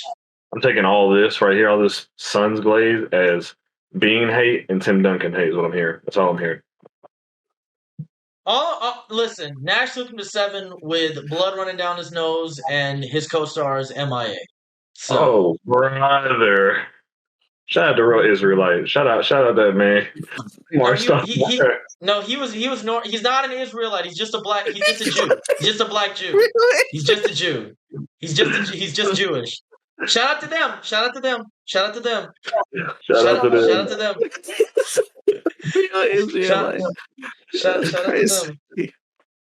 I mean, he did call himself a Renaissance man in his old Twitter bio, which is, This is what I be talking about, bro, right here. Niggas love to get enlightened after they make $50 million. It's like, bro, you did not read these books before you got this money, bro. Bro, I don't know if y'all remember this, but in 2024, he was comparing people standing up. He was comparing people standing up for green, red, and black and white. He's comparing people standing up for that to people not standing up for Black Lives Matter. And I was like, this guy, bro. This guy. And I'm like, oh, that's... I was like, that GIF of... Russ, the GIF of the Mr. Incredibles guy ripping the poster off his wall? That was me. Yeah. That was me. I'm like, I can't support this. Man. That's your my goat. Man. I mean, his Twitter, his Instagram is literally Amari is real, and I'm only gonna say is real because I can't say the other thing. Imagine imagine nigga having a post is like Amari England. Like, that's so nasty, bro. Yeah. It don't matter where it is, it's nasty. Russ, remember when we were talking to Levi about that during the Knicks game, and Levi was like, I thought that was just him saying Amari is real. Levi's whole world was crumbling in front of him. People's worldview was really crumbling when I told them Amari is one of them. Sharif was yeah. Now, not one of them. Shout out the Jews again. Shout out the Jews. Shout out Domantas Sabonis. What's he put a fist up? Shout out to them. Like he was. Shout out to them. Shout out to Rabbi Weiss. Shout out to Rabbi Feldman. Shout out to all of them. Shout out Adam Sandler. I'm gonna have to draw the line there. Hey! I like some of the Sandler movies. What the fuck does he know about international affairs? That was a good pool. Not gonna lie to you. Yeah. That was a good Yeah. pool. Let's go. All Man, right, you can want to we? do the draft time? Let's do the draft so we can get out of here, man. We're about to hit 4 Yeah. hours again. No. 2.5. 2.5. We're good. 2.5. Well, this draft might take a minute. No. Okay. our boy Russ here, not a good drafter. Let's go ahead and No, he's not. No, he's not. Oh, we're doing an old draft. I thought we were talking about the draft. Oh my gosh. no, not No, draft. not the. I don't care. No, Russ, we're not doing that until May. All right, we're taking a break from the draft conversations until May. Okay. Anyways, You don't know none of the prospects. I don't even know why you're saying that. I know the top 6. I know like the top 7. I know the top 7. I know more than you. Not you do, but I know more than you think I do. I know more than you think I do. That's what I was gonna say. I disagree entirely. I think you know the top 6 or 7, and that's it. I know the top 9 or 10. I know the top 9 or 10. I can't give me your top 10 prospects right now. Wallahi. No. I have my list, but I'm not opening it right now. No. What is the draft we're doing? What are we doing? Okay, so. By the way, quick tangent. I've seen these drafts where they have AJ DeBance as like number 6 or something, and they take that like 5'11" guy. They put him top 3 or top 4. What's his name? 5'11" guy. What's his name? I forgot his name. I forgot his name. Yeah, you got I forgot his name. What's his name? What's his name? You guys got the troll faces. What's his name? What's his name? You know him. What's his name? I can't save you from the darkness. You got to climb out yourself, man. What is our draft? What are we doing? What kind of draft are we doing? Okay. He's mad. He had to go look up his name. He don't know. He not watching. Chris, what was his draft name? Are we doing? Kind of draft are we doing? I don't know. He ain't told me either. Not sure. Just because I don't remember names of. Fuck this. He's not even in the top. He's not even in the top. Couldn't remember what team he on. That's the problem. We don't know. I don't remember. I just know he's a top. I just know he's a 5'10" guy. You know what I'm talking about, though. You know. I do, yeah, because I watched the sport. Yeah, I do. And I was gonna be a hater, so you're playing for Kennesaw State. You know what I mean? I just don't have things off the top of my head. I just don't have things off the top of my head. I mean, you said you had the top 10. Right. That's a tie. You know, I'm just he win March Madness like we really played. I don't know, man. I'm just saying. No, I'm gonna be honest. I haven't been watching March Madness. I've been busy preparing for Eid and then sleeping off Eid. So, respect. And anyways, this draft, the draft that we're about to do, is we are going to build a championship. His name's Tyler Tanner, by the way. I want you to do that. That guy, yeah, he didn't even pass the name test. Yeah, I hate that guy. Yeah, he played for Vanderbilt, for the record. You wouldn't have watched that game. I just know you didn't. You're not locked in like I am. I was gonna say Vanderbilt. Shout out Vanderbilt. I hate you, but shout out y'all, bro. I'm not Vanderbilt. It's because I was living in Nashville. I just don't like them. That's what. No, it's just not necessarily about sports. It's just about the city. I'm a UNC guy. As soon as Caleb Wilson got taken out, I was like, I'm done. I saw they lost to VCU. I'm like, yeah, nope, I'm done. Okay, so you're not a UNC guy. That's what you're telling me. So it sound like. I mean, we really do Blue Devils over here. We really do Blue Devils. If it's college ball, then I'm running from the grind. Now I wasn't. Now. RJ Barrett. Now Christian Coloco almost made. Now I'll say Christian Coloco almost made me an Arizona guy. I love Christian Coloco. Ben Mather and Christian Coloco. That team was legit. That team was legit, bro. I was about to say, you didn't even say Benedict Mathurin. You said Christian Coloco. For the fact that Christian Coloco's name came up before Benedict Mathurin, absolutely vociferous. Yeah, wow. Yeah, because I knew Ben was gonna make it to the NBA one way or another. I was like, what is this Coloco kid gonna do? And I really liked him. Yeah, I did. Yeah, I don't know these niggas. I'm not letting you get away with that. No, you didn't. You did not. You were not watching Arizona. He was like, I know he gonna make it. No, you weren't. That's not true. Literally at the start of the you could literally go to my tweets during the 2022 NCAA season.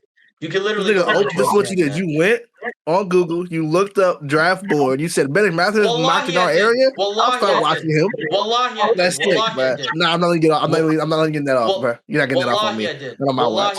If I Kevin Gates, if I didn't make, you know what? Say it.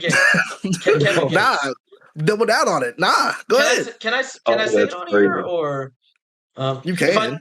If I didn't make God murder my children. If I didn't make God murder my children are hoed. It's over. It's good. It's done, buddy.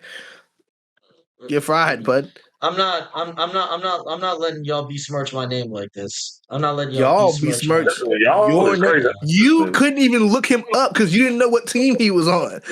I just knew I don't remember names from these guys. That's half the battle. I only really know the names of like the top 8 guys. So, you know. And shout out Elijah Remus. Shout out Elijah Remus. Him too. All right. And there's a 7-3 guy that I like. There's a 7-3 guy that I like as well. What's his name? All right, what is his name? Oh man, Come on, like you just looking at statues going, I like the height. It's like it's stupid. Who's the the dude out of Michigan, Mara, I think his name is. He's not 7'3". He's not 7'3"? Like 7. Like he's a little. I think he's a little bigger than that. He's 7'3", right? I might be wrong with that, but I feel like he's a little bigger or a little smaller. I don't know if he's exactly 7'3". Wait, what is he? I don't know. I know he plays for Michigan. He's a white dude. He's 7'3". He's 7'3". 7'3", 255. Yeah. Because he was with UCLA. He was with UCLA a couple years before. He'll get in the NBA and be so bad. I'm so sad. He'll be whatever. He's good in college though. Respect to him. He's good in college. Anyways, so this draft is you gotta build the best possible team, championship. Why are you squinting? You wrote it. Around Stephon Marbury. Oh, I'm not doing that. Yes. Stephon Absolutely, Marbury. I won't be. Stephon Marbury is your point guard. He's your point guard. And you gotta build the best possible team around him. Can I tank instead? That's awful. Well, it's Stephon Marbury. You're probably taking either way. So okay, then I don't do anything. You just roll out with whatever we got. That's awful. Stephon Marbury draft? Absolutely not. Yeah, Stephon Marbury draft. Are you being dead serious? Is this what you actually have prepared for us? Yep, I talked to Russ about this too. I talked to Russ about Are you this serious? too. You let this slide? Yeah. I don't know what he actually means by this, by Stephon Marbury draft. I don't know what that means. What do you mean, bro? Stephon Marbury has to be your point guard, and you have to build a team around him. Oh, brother. Yep. And is it this year? We're using teams playing right now? Any. So it's just all-time draft. You just have to have. I ain't gonna lie to you. I think all-time draft, but you gotta have him as a little. No. Well, we discussed this before. You can't have like any MVP level candidates, any of those guys. I think we discussed that like the best player we could have from the league nowadays is like Cade or something, or like somebody like that. You did not. This is not a good segment.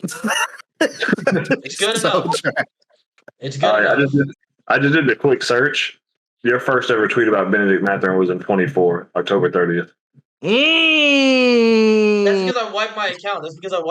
Hold on. Oh, it's because he wiped his account. Oh, okay. Hold on. Shout out to the account wipe. Shout out to the account wipe, man. Good excuse. Progress by just searching Mathurin as well. But your earliest Mathurin tweet was like 25. So October 30th, 24 is the earliest I could get to. And that was the name of it. You weren't even messing with him when he was on the Pacers. Dang. Okay, so that's just wrong. So that's just wrong. Are we gonna do a draft on Stephon Marbury? This sucks, bro. I do not like this nigga, bro. Shout out. If we do this though, it's got to be like current players are now, and then we can remove like the top 5 guys. Yeah, you're not building a playoff team. You know what's so funny? You know what's so funny? My first tweet about Benedict Mathurin was actually in March of 2022, and I'm looking at it right now. And the tweet is Benedict Mathurin and Christian Coloco, you are, and it's the Guangdong Tigers meme. So he was hating. That's what you say. That was a bad game that they had. I don't know. That was a bad game. Oh no. But people could literally tell you. People could like look. I just responded to this random person's tweet, but just by saying Benedict Mathurin, and this was in March of 2022. I did not see. Actually, I could not read that. I don't know these niggas, bro. I feel like you're making this up. Yeah. So for this specific segment, I went back in time, and I tweeted about Benedict Mathurin in March of I see the 2022. Sora AI on the corner of your screen. You not slick. And to add on to that, I tweeted something negative about him just for this segment right here, just to make it look realistic. Yeah, you don't like him. Yeah, that's true. This It's is accurate. Yeah, you don't like him. Stephon Marbury thing. Yeah, This is terrible. absolutely. This This is is absolutely. This is sick. This is. You know what? This is I hate payback this. for doing. I didn't like Stephon Marbury that much when I was a kid. And yeah. I Yeah. have no interest in this whatsoever. This is NBA terrible. ballers, Yeah. by the way. I definitely had NBA ballers on the PS2. I might draft PRA man first just to hate on you. Not gonna lie. That doesn't Now even we know your narrow. character. About Luca? You must be talking about Luca. No, Who's Now PRA? we know your character. Now we know your character.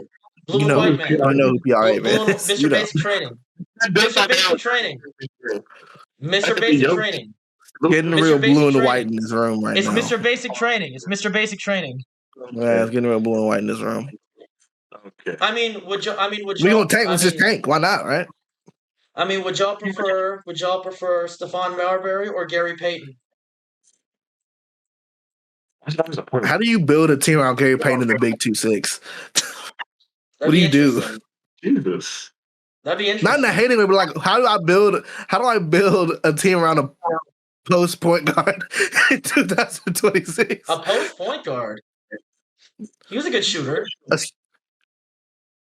Yeah, he was. Yeah, he was. Yeah, he was. All right, let's do Gary Payton. Let's do it. Let's do Gary Payton. So, Gary Payton. Hold on, wait. Yep. I want to reset my Wi-Fi before we start. Hold on. I just feel like I have a feeling. Let me reset it before we start. Why are you shaking your head like I'm not trying to make our product better? Why are you doing that? No, I feel like you might jinx it because it's been working perfectly for the last 20 minutes. You don't see what I see. You just see what you see. That's what I'm saying. You got to trust my eyes. What I see matters because I'm the one recording. But what I see matters because I'm seeing what I'm displaying to you. But who's on first? I'll kill you. Now what? Now what? Okay. I'm gonna stop recording. Okay. Give me a second. I don't. All right, let's get started. Oh, that's so nasty. Let's get started. This is this is despicable, nigga. I don't like it. I told you this. I'm not new to this. Shout out to that random yard sale that I got that UNC hat from in 2022. Made me a Tar Heels fan. Shout out to Armando Bacot. Been in school for 6.5 years. Actually sick. Shout out to Caleb Love. Shout out to Kobe White. He did not watch these niggas, bro. I watched Caleb Love and Armando Bacot. I was like, please make it to the NBA, please, and he never did. I think Caleb is like close now, so good on him. I'll tell you what, Russ, if Caleb Wilson makes it to the Pacers, then I will be insufferable because that's my guy. And I will always rub it in your face that I'm product. not letting you get that off because you were Mr. Rainbow Face. You were riding the Rainbow Face train. We're not doing this. He's still my number one. Rainbow Face is still my number one. You ain't even standing. Look, I'm not. You know what the funny thing is? I'm not even a Cam Boozer guy because I'm a Duke guy. Yeah, I just like Cam Boozer the most, actually, out of all of them. Just a bonus that he went to Duke. I just like I like AJ because I like AJ. I think he's the when you told me that you thought his ceiling could be number one all time in the Pacers history, I'm like, okay. I mean, I think probably all four of them could possibly be that if they're what they're supposed to be. You mentioned KD T-Mac hybrid for AJ, and I was like, ooh. I did not say KD T-Mac hybrid. I said a T-Mac with no handle. Yeah, but you said like the ceiling would be I said the name T-Mac, and then you took the rest of it and just applied that other nonsense people are saying on the timeline to what I said. February 17, 2026, 1:31 p.m. I think of Cam and Ty making the other 6 to 8 players in the rotation 5 to 10% better, and then I think of AJ just being T-Mac and KD fusion. That's you. Your face is next to this. Sure, buddy. Is this Sora AI too? Who has the Sort of first AI pick of too? this draft, man? I don't even know He what this draft does. is supposed to be because you say you can't be So better than Gary Payton, or is it just? I yeah, think we yeah, should have yeah, a list of players you can't choose. yeah. That'd Just a probably be list of better. list of current players you can't choose. So let's take a look at the best players in the NBA list. Now, It's only yeah, the answer is no I don't All have a good. NBA players, no All Star starters is what it sounds like. But I mean, so no I would just go Jokic, to no All NBA. Wemby, no Giannis, no Anthony, no Kawhi, no Curry, no Cade, no no Anthony. Donovan Mitchell, Okay. Anthony, no Anthony, no Jalen Brown, no Jalen Brunson. I think Tyrese Maxey and down. So so no Brunson, no Jalen Brown, no What Donovan is Mitchell, this? Where is this no. list from? I'm just looking at the Ringers list. I'm just looking at the Ringers list. On Just NBA.com or Yeah, what are Ringer you looking at? NBA rankings.theringer.com. Nigga using some random niggas list. I'm lying. It's okay. I like the Ringer. I like the Ringer. Yeah, I Sometimes, actually like the Ringer sometimes. too. I was hating. So no Jokic, no Shea, no Wemby, no Luca, no Giannis, no Anthony Edwards, no Kawhi, no Steph, no Cade, no Donovan Mitchell, no Jalen Brown, no Jalen Brunson. I've never been on this in my life. Shout out to the Ringer. They got Kawhi over Kawhi 7. That's your boy, Russ. Let's go. Hey, Russ, come on, man. I mean, shout out to Kawhi. Shout out to Kawhi. Wait, so you said Jamal Murray over Devin Booker is so nasty. said I might Yeah, have to go. yeah. you said But I Tyrese mean, Maxey. Danny Wait, over Jalen Johnson. Now this is propaganda. Oh, yeah, Now no, that's that's propaganda. propaganda. Hold Oh on, my goodness. wait. We need to update this. Maybe this is before the Hey, data centers got in. I get off on a tangent though, guys. You Pascal said 24? Pascal 24? That's crazy. What do you mean nasty. that's crazy? Wait a second. I don't think that's that crazy. You don't think that Pascal Evan 24? Mobley you don't think that like Evan I don't think Mobley is like I better don't in think a Şengün is vacuum? better. I don't think Şengün is better. I don't think Şengün is better than Pascal. I don't think Şengün is better. Also, is he better than Denny? You don't think that Is he better than Denny? Denny's propaganda? We're throwing it out the window. That doesn't count. Yeah, It's just straight up propaganda. I don't care about that. Maybe Denny at 24 is just like messing with my psyche because what the hell? That's disgusting. This was updated Is Tatum February on this list? 24th. So Tatum didn't play. Tatum didn't play yet, right? Yes. Because I know a recent list had Tatum at like 19 or 29, which is like, why is he even on the list? I know that was done. Hold on. So you initially said though we're going from Tyrese Maxey down. But it sounds like you have to change that. Down. By the way, that says that Kevin Durant is available. Yeah. We're still good with that? I mean, who's better, Kevin Durant now or GP in his prime? Like the best version of GP ever. You Kevin Durant? Question mark. Right now, Kevin Durant. Who's better, the greatest scorer of all time, or Depoy Gary Payton? The greatest scorer of all time is kind of crazy, but shout out though. In terms of talent, yeah. I'm not saying like just like pure ability. Well, pure ability, yeah, but like I mean more like not statistically, but just pure ability wise. Like Jordan, Kareem, Durant, in there somewhere. We're doing what year of Gary Payton y'all want to do? Y'all want to do 2000 when he's averaging 24-9, 2 steals? I think that's the best statistical version of Gary Payton. Or do y'all want to do Depoy Gary Payton? This nigga's a sicko. Oh, I studied this. I studied this. That's some sick business, nigga. I studied this. This is a side segment to go with. I guess go DPOY Gary Payton. I guess.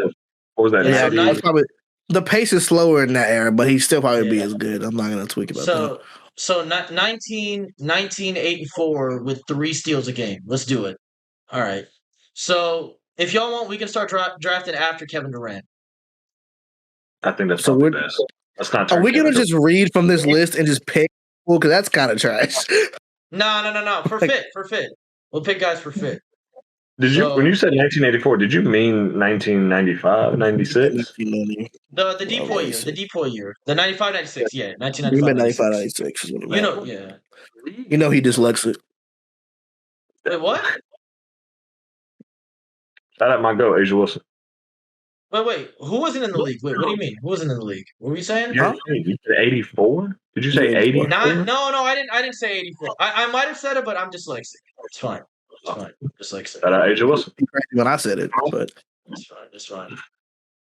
Anyway, he's so yeah, dyslexic. Kevin Durant's on the table, so it's from 15 onward, which is all those other guys. Yeah. All right, So who has the first overall pick? You do. I had the first overall pick. I'm going Evan Mobley with my first pick. Oh, that's a good pick. That's that space is nasty. That's the best perimeter defensive guy and one of the best inside defensive guys. That's good. You go next.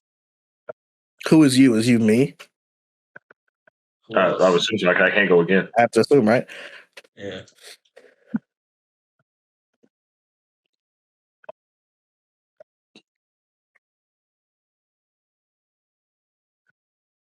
It feels so weird to not want to pick Devin Booker. Is that weird?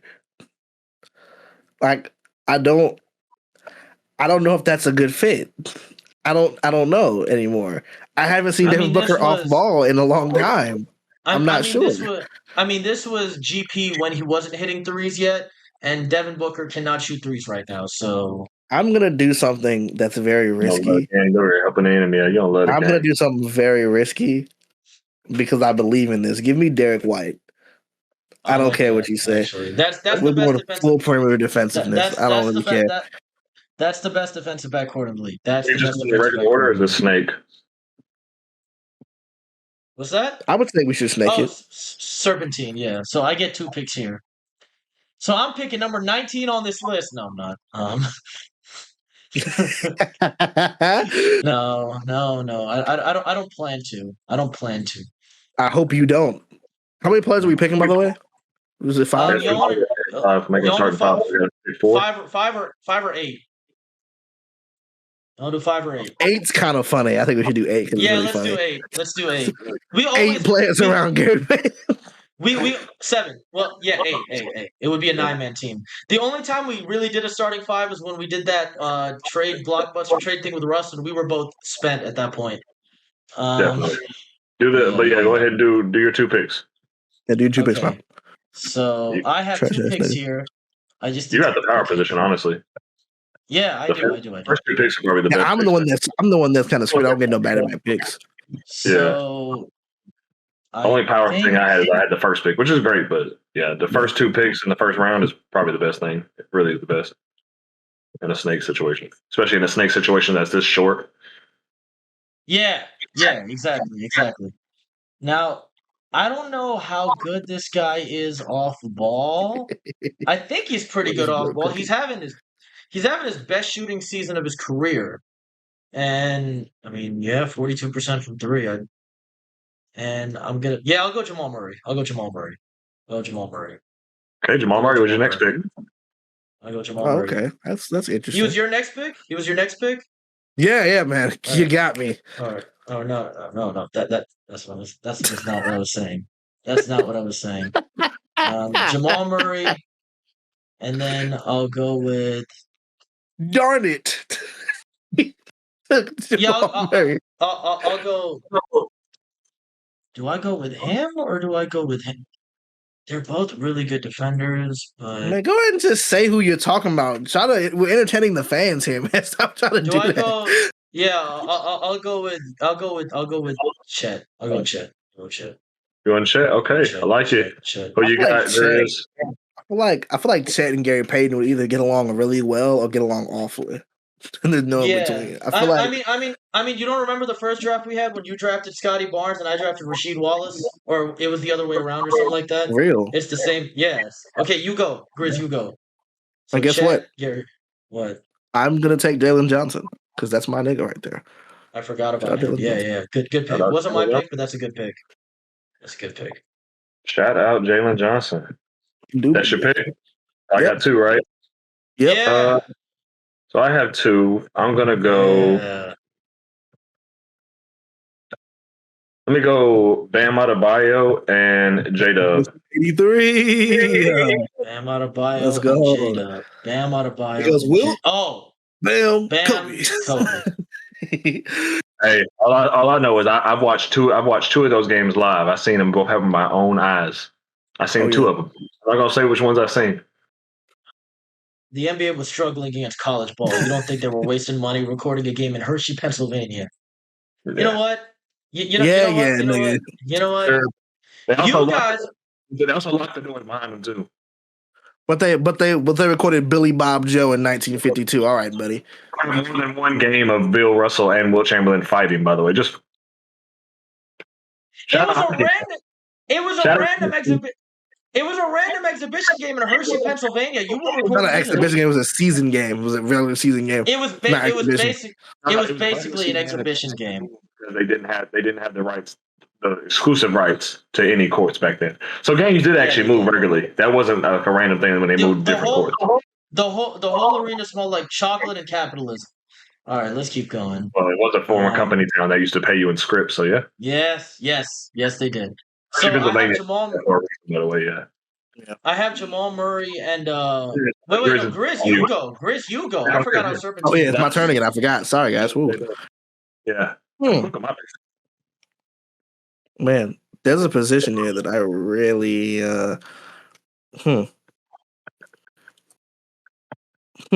Oh. Give me Joel Embiid. Yeah, I just noticed he was on this list. I just noticed he was on this list. He might have won. No. Yeah, won. Okay, shout out to that. Shout out Joel Embiid. Shout out. Not too much. Okay, so I have a point guard. That nigga Russ want to hate so bad. Yeah, that's a great pick. That's a great pick. So I have Chet. That nigga do not believe in that pick at all. He don't rock with him, bro. He's like, you can have that. You can have that. By the way, this is a guy who's on Joel's side, supposedly. I am too. I actually am on Joel. I love Joel. He might be a bigger Joel guy than I am, and that's hard. So, hey. No pause. Let's keep going. That's crazy. So I need a small forward. Willingly taking the Cameroonian hammer. Oh no! Hey, all right, Cam. I need you to get your 2 picks. So let's go. Come on, I need two forwards. Oh my! Please fix it, Lord. There's a guy at 15 for you. That's a forward, bro. I'm just letting you know. There's a guy. 15? There's a guy that you can draft. You mean 19? 19. There's a guy at 19 that's a forward, man. That's all I'm saying. Is the whole draft just going to be us saying, "Oh, we're going to pick him," and then not pick him? I have not stated one time that I was going to pick him. Not a singular time have I stated that. Yeah, because you don't enjoy fun and winning. All I'm saying is don't let a specific player fall to me because it might get serious. That's all I'm saying. All right. Let me see. Because all right, Paolo with invisibility, with time stopping. He's my guest. I'm going to take Norman Powell. Paolo with the rock, and he does more than 4 dribbles. Actually, more than 3. More than 3 dribbles. That's nasty. That's nasty. Don't do that, bro. Come on. It might get scary. Come on, bro. Don't do that, bro. He's not getting all the way down to the. By the way, come on, don't do that, bro. Don't do that, bro. Come on, be honest, bro. If he dribbles more than twice, he's not getting to the cup. Wait. Who are you talking about here? Paolo. PB, no J. Come on, bro. Come on, bro. Stop that, bro. If this player falls to me, y'all are hold. I'm letting you know right now. Scotty shooting 29% from 3. That's crazy. He's letting that fly. Like I said, everybody was always lying on Pascal when they were trying to say Pascal wasn't as good when he was back there. The spacing there was disgusting. I'll take him. Who? Scotty Pascal. Oh. Shout out to me helping Cammy out. Yeah. Well, guys. Hey, I got one more. Oh, yeah, you do. Oh, well. This will make this 5. Mistake twice, buddy. That's all I got to say to you. We're going to 8, right? We're going to 8. Yeah. Yeah, 8. So this would round out my starting lineup. Yeah, let's be a spit. Don't make the same mistake twice, nigga. That's all I got to say. I need a 3. Hey, man, the greatest of all time is right there. Just throwing it out there. Oh, number 19? Yeah, I'm going to pick him right now. This bit is so long. Don't ever disrespect my king like this again. Disrespect my king. I mean, they have one thing in common. Anyways. Let's see. I've heard nothing but good things. Dude, look at the way they describe him. His first number 19. His first thing on the list of skills is feel for the game. Get the fuck out of here. Feel for the game and foul magnet. Get the fuck out of here. Feel for the game and did he have D in the same sentence is so nasty. Oh my gosh, bro. Anything to say that he's not good at anything. that's that he's a really good team player, you know. Bring your lunch to work type of guy. Just a great locker room guy. Just plays the game the right way.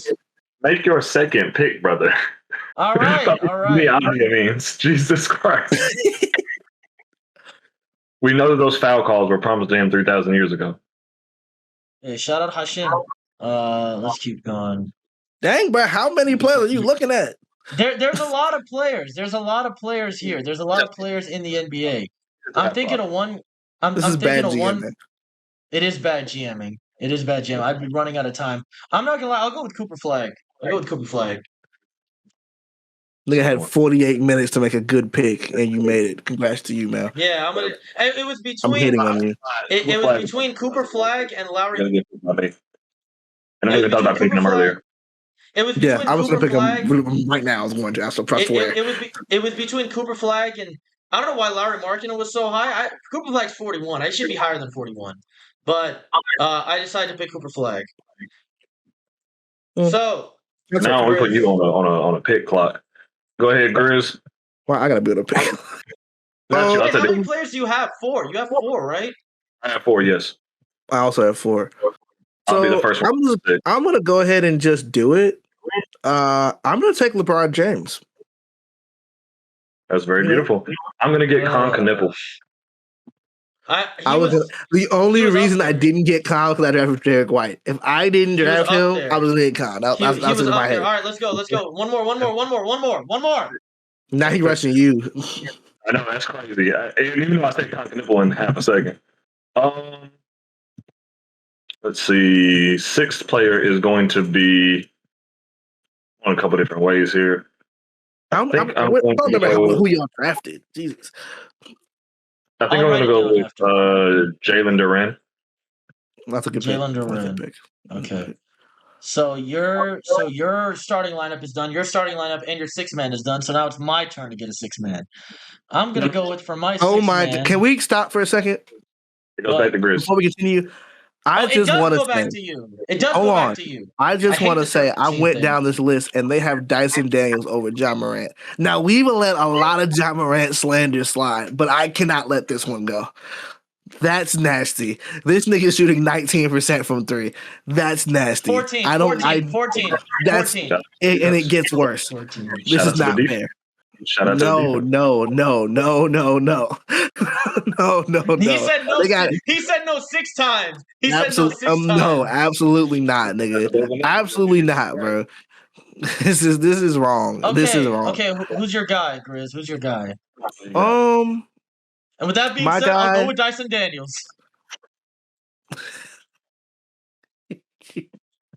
I wish I would, nigga. I am gonna go. Has no one picked Devin Booker yet? He got picked. No one's picked Booker yet. No one's picked. Me Devin Booker off my bench, man. That's real bucket. Yeah, I was gonna go with him, but yeah, he's shooting like 31% from 3. But now I can't go with him anymore. Ain't no problem. That ain't no problem. Oh, that ain't no problem. That ain't no problem. That's not ridiculous. It's not ridiculous to say that. Don't worry about that. All right. Don't make me turn that clock on. So my 6th. I went with Pascal already. So my 6th man is going to be. Yeah, it's gonna be him. I'm gonna go with Larry Markkinen. Okay, I like Larry Markkinen. What's that 7th pick? Excuse me. My 7th pick is going to be. Is he down? Is he here? Oh, there he is. I found him. My 7th pick is going to be. What the fuck is he? Okay. Oh man. It's where the hell is he? Oh man. Stephon Castle. Jeez, Stephon Castle. It's not bad at all. Not bad at all. Searching now. You're just trying to look at defense now. Look at you. All right, what you got, Grizz? Hey, guys, let me be honest with you. You should be getting your 7th or 8th player now, I think. This would be my 7th, yeah. Give me Amen Thompson, man. I'm not gonna lie. We're just going for defense now. I already have defense. I'm just going for good players. Okay. He got Amen Thompson. I'm gonna go with James Harden. Yeah, that's a good pick right there. I kind of wish I picked James over David Booker. But yeah, I was kind of going for him, but I was like, eh. And now Gary Payton counts as that player, right? So this is my last pick, correct? Yeah, this is your last pick. Okay, that's what I thought. Making sure. Last pick. This is a play I think I'm gonna draft. So it'll be really funny. Oh, I know who it is. So you know who I'm getting? No, I don't. I just said I know who I'm picking. I thought Cammy said that. I really got a couple that I'm really just bouncing between. Wow. Yeah. Pause. We're gonna go with. I was speaking so highly of him earlier. I'm really just gonna go with it. Let's go with OG Anunoby. Yeah, you were speaking very highly of him. I'm not gonna lie, guys. Denny. Give me Zion Williamson. He's been really good this season. I don't really care what y'all have to say about that. Your team's fried. No, it's not. That's real bucket. Don't hate on Zion. He's a freak, but he's okay. He's our freak. That's fine. No, lock him in a box. Hour. Pause. We're gonna lock him in a box. We're gonna lock him in a box. We're gonna lock him in a box. Yes, we're gonna lock him in a box. Russ, he's saying we. You don't think that Gary Payton throwing lobs to Zion is good? Yeah, well, this is what we're gonna do. Now you said Gary Payton and Chet might get along really well, or they might hate each other. Him and Zion might punch Zion on the first day of training camp. He might need to, and that's what I him do. Shout out Double M. No gloves needed. Apparently. No gloves. That's the thing, though. Gary Payton gonna whip him into shape. We good. He's the 8th man off my bench. It's Zion. It's a 70% field goal shooter after 27 yeah. Right. I ain't gonna lie. Last time I sold. This time I fried y'all. Best defense. This is ridiculous. They hate on Zion so much, y'all. It's so crazy, man. All right. So I got Steph Castle, who's a guard, and I got what's his name? I got Lowry, who's a forward. So I need a big man. Fucking you already took Jalen Duren. That was a great pick. I hate that you took Jalen Duren. You could have just picked him. You said you wasted your pick on. I didn't waste my pick. I'm trying to tell you right now, y'all defense is fried. Y'all? Who's y'all? My defense is fine. Camatron and Grizzlight of the land of Memphis. Hold on. My defense is good. What are you talking about? My defense is good. My defense is fine. Gary Payton, Derek White, Bron, Jalen Johnson, Joel Embiid. That's a good defense. LeBron gonna just throw on one of them niggas that can't score. You named two good defenders. Your best defender is Horse Tranquilizer. That's so disrespectful. We might even have LeBron off our bench. We might put Amen Thompson in there. We might get real serious. I'm not sure yet. Hey, Amen Thompson feeling like Jimmy Butler on the scoring table. He got to guard the big man and the guard on the pick and roll. This is so disrespectful. Y'all hating on a good defensive built team, right? This is a good team. Y'all hating. Okay. God. I think I'll go with. I made it that way on purpose. Y'all can't make a good defense. God, my defense is good. I did make a good defense. I don't know why you keep saying that. I'll go Jared Allen. I'll go Jared Allen. You just have the Cavs? I was going to help him out too. I was actually going to help him out. I'll go Jared Allen. You want Jared Allen? He likes it. I'll ironically say, watch, he's going to choose Zubac and push the propaganda. No, I was actually going to say, if I get Zubac, do I get Zubac when healthy? But nah. I get Jared Allen. Even I was just kind of trolling about the Zion and Joel Embiid thing. You're bringing up health with Zoo? Yeah, no, I said, do I get him when he's healthy? Because last time he was healthy, he was all defensive.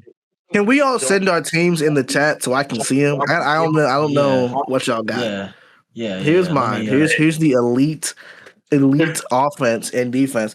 I might start Amen Thompson. I'm not sure yet. LeBron off the bench kind of. You don't have to, brother. Because Con gonna fry y'all, dumb man. We put Derek White on Con. He's fried, but okay, what are you talking about? Boy, stop. What you talking about? He's fried, buddy. We'll have Gary Payton on that guard. We're gonna have Gary Payton guarding Gary Payton. We're gonna have Gary Payton guard Gary Payton. So you know what? Matter of fact, Braun got it. Right, Gary Payton ain't super fast. Braun got it. No, I ain't gonna lie to you. We frying that hairline up. The rest of what LeBron got. Old man Stanley Brian got that. He got that. It's light work. 8.2 threes a game. Made, not taken. He gonna take 12. 8.3 on y'all.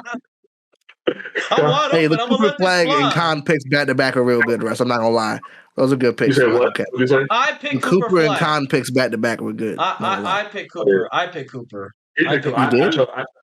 Yeah. Oh yeah, you're right. Oh my God, this guy, he's slick trying to disrespect you on every recording, and he did it again. Nigga picked Jamal Murray though. That's nasty.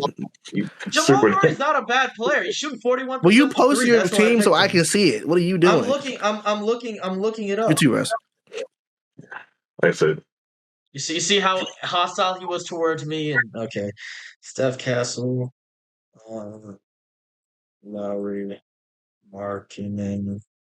How do you spell Markkinen? Whatever. Markkinen. Markken. Anen or Enen? Markkinen. Anen. Let me see. I'm make sure I'm not lying. Whatever. Steph Castle, Larry Markkinen, Jarrett Allen. Yep, it was Anen. Damn good. Done. Yep.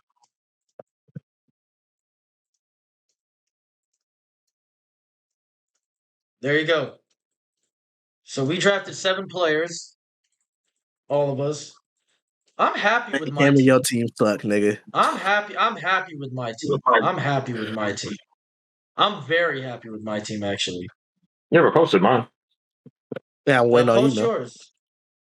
You said what? Post yours. Post your team. We're waiting on you. You want me to post it? Oh, I thought you were doing it.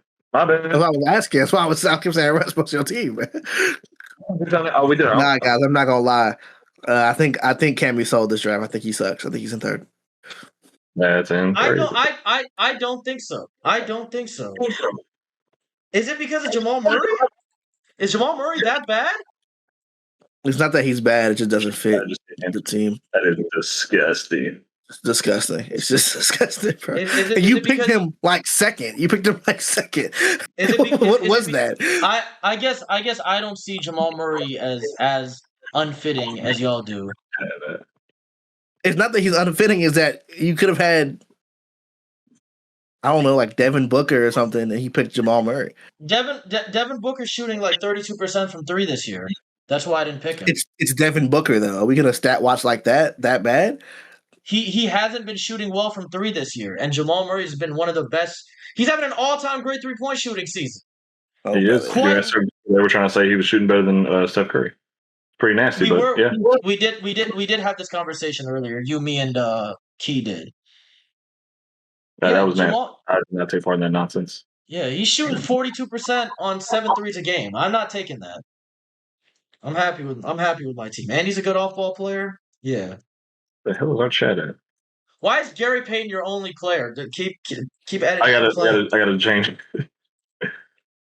Wow, you're just running Gary Payton 1-on-8? Is that what you're doing, Russ? I mean, we like that. We edit the message. There we go. Gary Payton. Who else did I have? Did you seriously forget? It was Gary Payton, Con Knipple. No, like this. Hold on. Evan Mobley. Bam. Adebayo. Shout out. I ain't gonna lie, the whole time I thought Cammy was doing that. I thought he was the de facto writer of everything. No. Or else I would have been typing that shit in the chat. I haven't written in a long time. Bam Adebayo. Who else? You had Con. Did you pick Scotty Barnes, or who did you pick? I did not. I thought about him though. He was another person that I thought about. Yeah, nobody picked Scotty Barnes. Yeah, he I slipped. was going to. I was gonna pick Scotty. Before I picked Jalen Johnson, I like Jalen Johnson better. And then I was like, LeBron's right here, and no one's picking him, and I'm gonna take LeBron. I'm not gonna lie. And then I think Scotty over LeBron. I'm not gonna lie. Right now, should be fixed now. It's edited. There you go. Sorry about that, guys. Oh yeah. I forgot. Yeah. Not position accurate at all, but yeah, that works. I wasn't So I wasn't typing in that regard. If you need me to do that for you, it would be GP, Con Kneppel, Jalen Williams, Bam Adebayo, Evan Mobley, then Jalen Duran, James Harden, OG. that is the starting lineup though. The starting lineup there. Evan Mobley obviously going 4. Obviously will be the 5. That is not how you spell Conca 3 really doesn't freaking matter. Yeah, no, it's not. It doesn't. And That's a good team. And they're both rangy in size. That's a good team. My worst shooter is unironically Jalen Duran, I think. No, it's probably Evan Mobley. It's probably Evan Mobley. Yeah. Really, Gary. Wait, okay, what'd you say? What'd you say? Who's your what? I was just saying, are you talking about my 5 starting? What are you saying? What are you asking? Wait. Who's Evan Mobley? Your biggest non-what? Oh, I was saying Evan Mobley is probably my weakest shooter. It's either him or Jalen Duran. If we're not counting Gary Payton, we all have Gary Payton. It's Jalen Duran. It's probably true. I mean, this shooter is. This was a bad shooting. This was a bad shooting year for GP. So yeah. Well, like I said, ain't nothing I can do against that. Ain't I getting locked up too?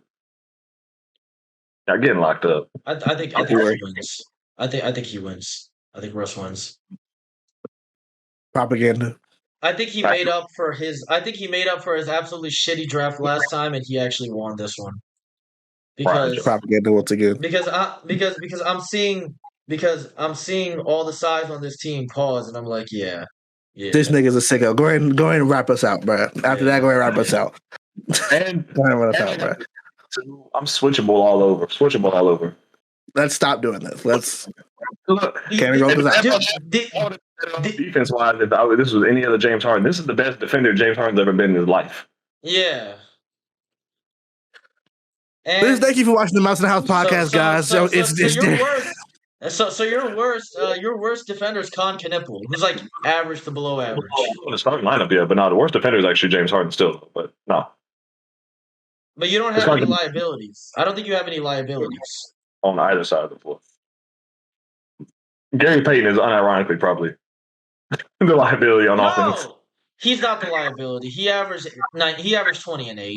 He averaged 20 and 8. He was a good player. And the dead ball, that was the real dead ball era. That was when you couldn't come over and help. You dead ass had to either send 2 all the way. You had to commit to a double team all possession long, or else you get hit by. None of that.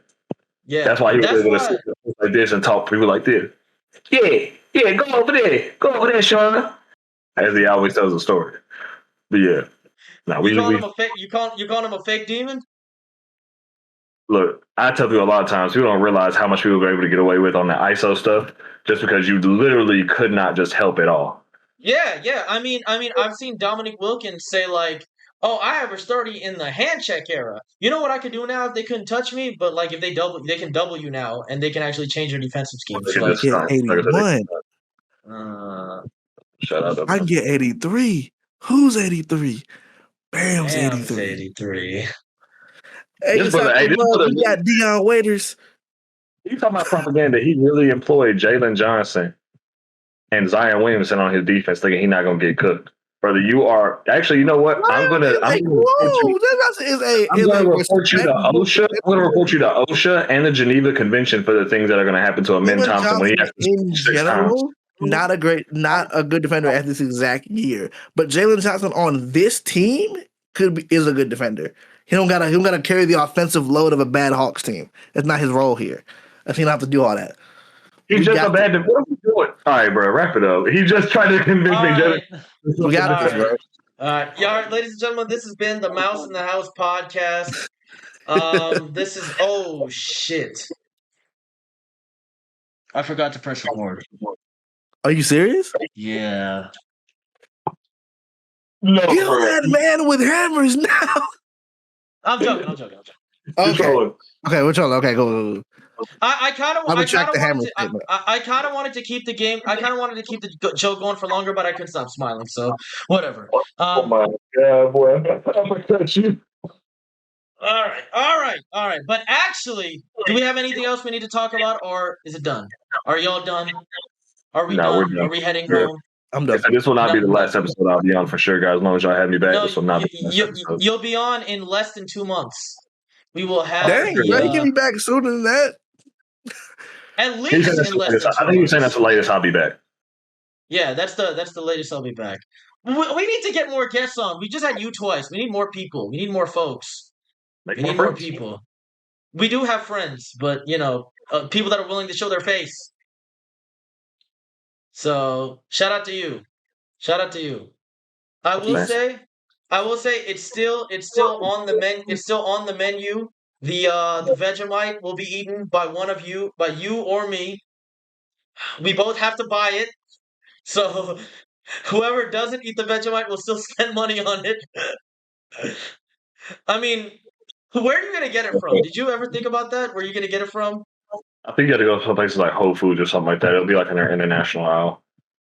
Or I don't even know if they have. I think you might have to go to like a farmer's market. You might have to, but I haven't looked that far into it. I probably could, but I have not looked that far into it. You might just have to order it online.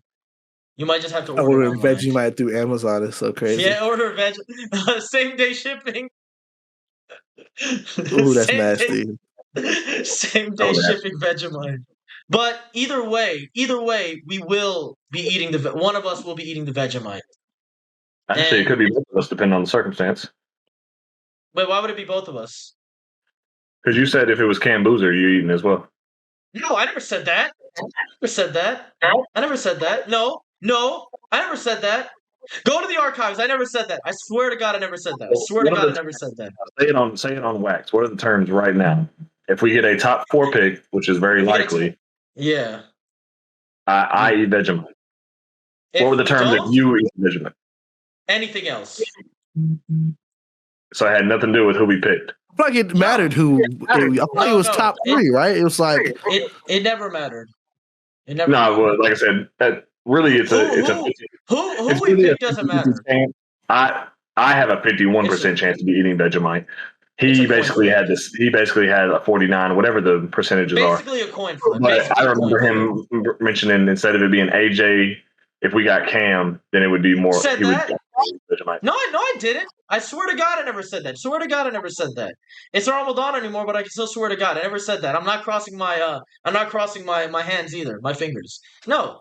I literally told you no. You know how I know that I didn't say this? I literally told you that you would be eating a spoonful of Vegemite to get Cam Boozer on your team. Remember, I've said that to you multiple times. There was something else why you also said it too. I'm trying to remember. But shout out. I'll look at our DM history. I'll look at our DM history. Shout out to Johnny Ferkery though. Regardless. Shout out to John. Shout out to Q as well for no apparent reason at all. But we will be live streaming the draft if Grizz's internet allows it. God willing, if Grizz's internet allows it, and he's not denying it. He's not denying it. If Grizz's internet allows it, God willing, we will be streaming. Never would have made it. That brother live in Memphis. Yeah, I know them. AI facilities is draining everything he got. Over like a diamond. Every time a nigga has to look up and ask ChatGPT where the nearest McDonald's is, my water gets. People do that. People probably do that. Yes, actually, that's sad. People probably do that. And then ChatGPT will give them the wrong answer, and they will drive over there. Like it's crazy, bro. Dude, does water also get used up when we search something on Google and it puts the AI thing on there? Yes. Technically. I mean, way less intensive though. Less intensive. But the thing is, we've been using AI for years. The fact of the matter is that there's no way around of using it. But obviously, there are ways to reduce like the unnecessary stuff, like making AI art of you with a mic in your hand for your podcast. Like I said, every time I see them AI thumbnails for 2K videos, I just don't watch them. Like you just turn them off. This art, just like to say, the Mouse in the House podcast art was actually taken from an actual like artist on Twitter. We don't use Shout AI. out to you. We use no AI on the podcast. Everybody here is real. We are real people. Supposedly, I'm not sure about Russ yet. Supposedly. Yeah, I don't know if he's real. I've seen him in real life. It could have just been a really, really advanced hologram. Just be a really advanced hologram that also had a $20 bill in his pocket for no reason. I get a lot of tips. Shout out Yu-Gi-Oh! Shout out Random Dollar Tips as well. Have that. Dude, Send this out. No, wait. He not only did he bring it out, he held it up like a phone. Shout out $10. Why did you hold it like this? I just held it. Before we go, my advertisement of the day is Better Home and Gardens. If this could lemon balm and cream. And great. Cedar. It says cedar. Great and cedar, sorry. It says cedar. Great candle. It smells delectable. I was burning it almost the entire show. It smells delicious. So that's all. That's why you wasn't locked in. You was too calmed down. That's why my team fried yours. Try us out of here. Lies, just lies. It's just inaccurate lies. I mean, listen. When we do the Mouse in the House podcast in person episode, we will be burning sage. How about that?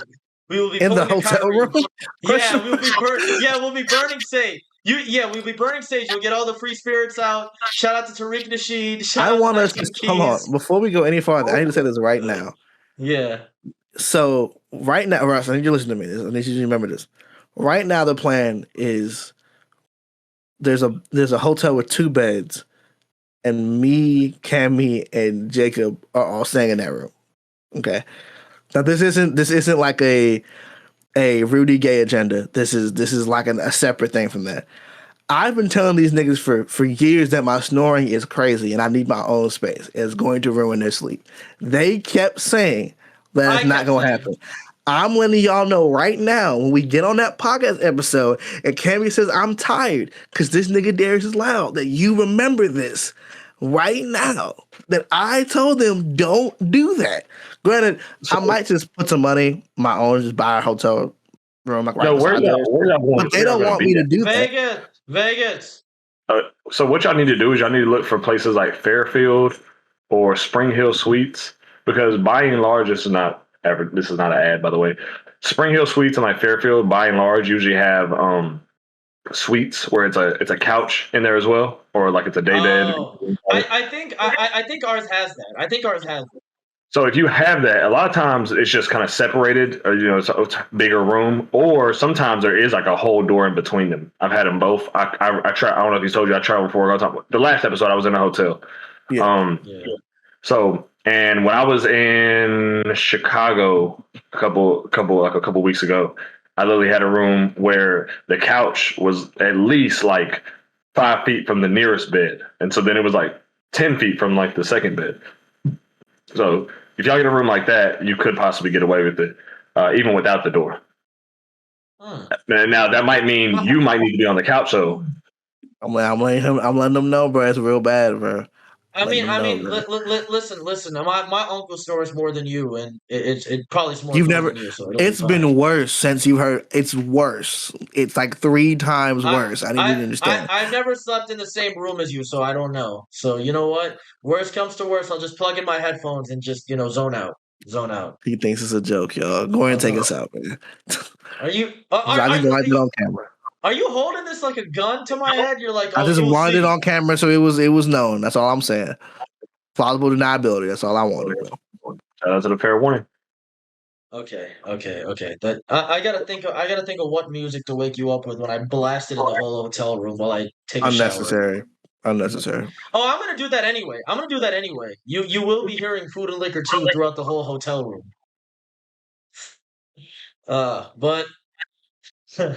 But anyways, the plan is on May 10th, which is the draft lottery. We will be live. I will be live streaming probably on YouTube. Yeah, on YouTube. The first Mouse in the House live cast. I think that's the word. The first Mouse in the House live cast. We'll be live streaming our reaction to the draft lottery. Me, Grizz, God willing, if the internet permits it, and Russ. And we will be having the Vegemite. Me and Russ will be having the Vegemite with us on standby. It will be next to us. Is that right, Russ? That will be happening. That will be happening. I'm actually looking to see where I can buy it right now as soon as we get off this pod, though. Now, I will say there's a chance that Russ pulls up to Atlanta to attend my graduation if I have an extra ticket. So we might just need to buy one thing of Vegemite for that. But somebody will be eating Vegemite. Somebody's taste buds will never be the same again. Shout out to Johnny Furphy. But until the next week, we apologize for taking a week break. I had to do some shit. Ramadan just ended. Eid just happened. I got a haircut. I'm a different person now. But until next week, this has been Cammy. This has been... Nigga, say my name. Why are you doing that? I'm pointing up at you. I'm pointing up at you. Come on, say your name. Say your name. Say your name. Say your name. I've been getting disrespected in my own podcast, y'all. I'm telling y'all. Oh my God. I give people the chance to introduce themselves, and this is what they do. You're the host.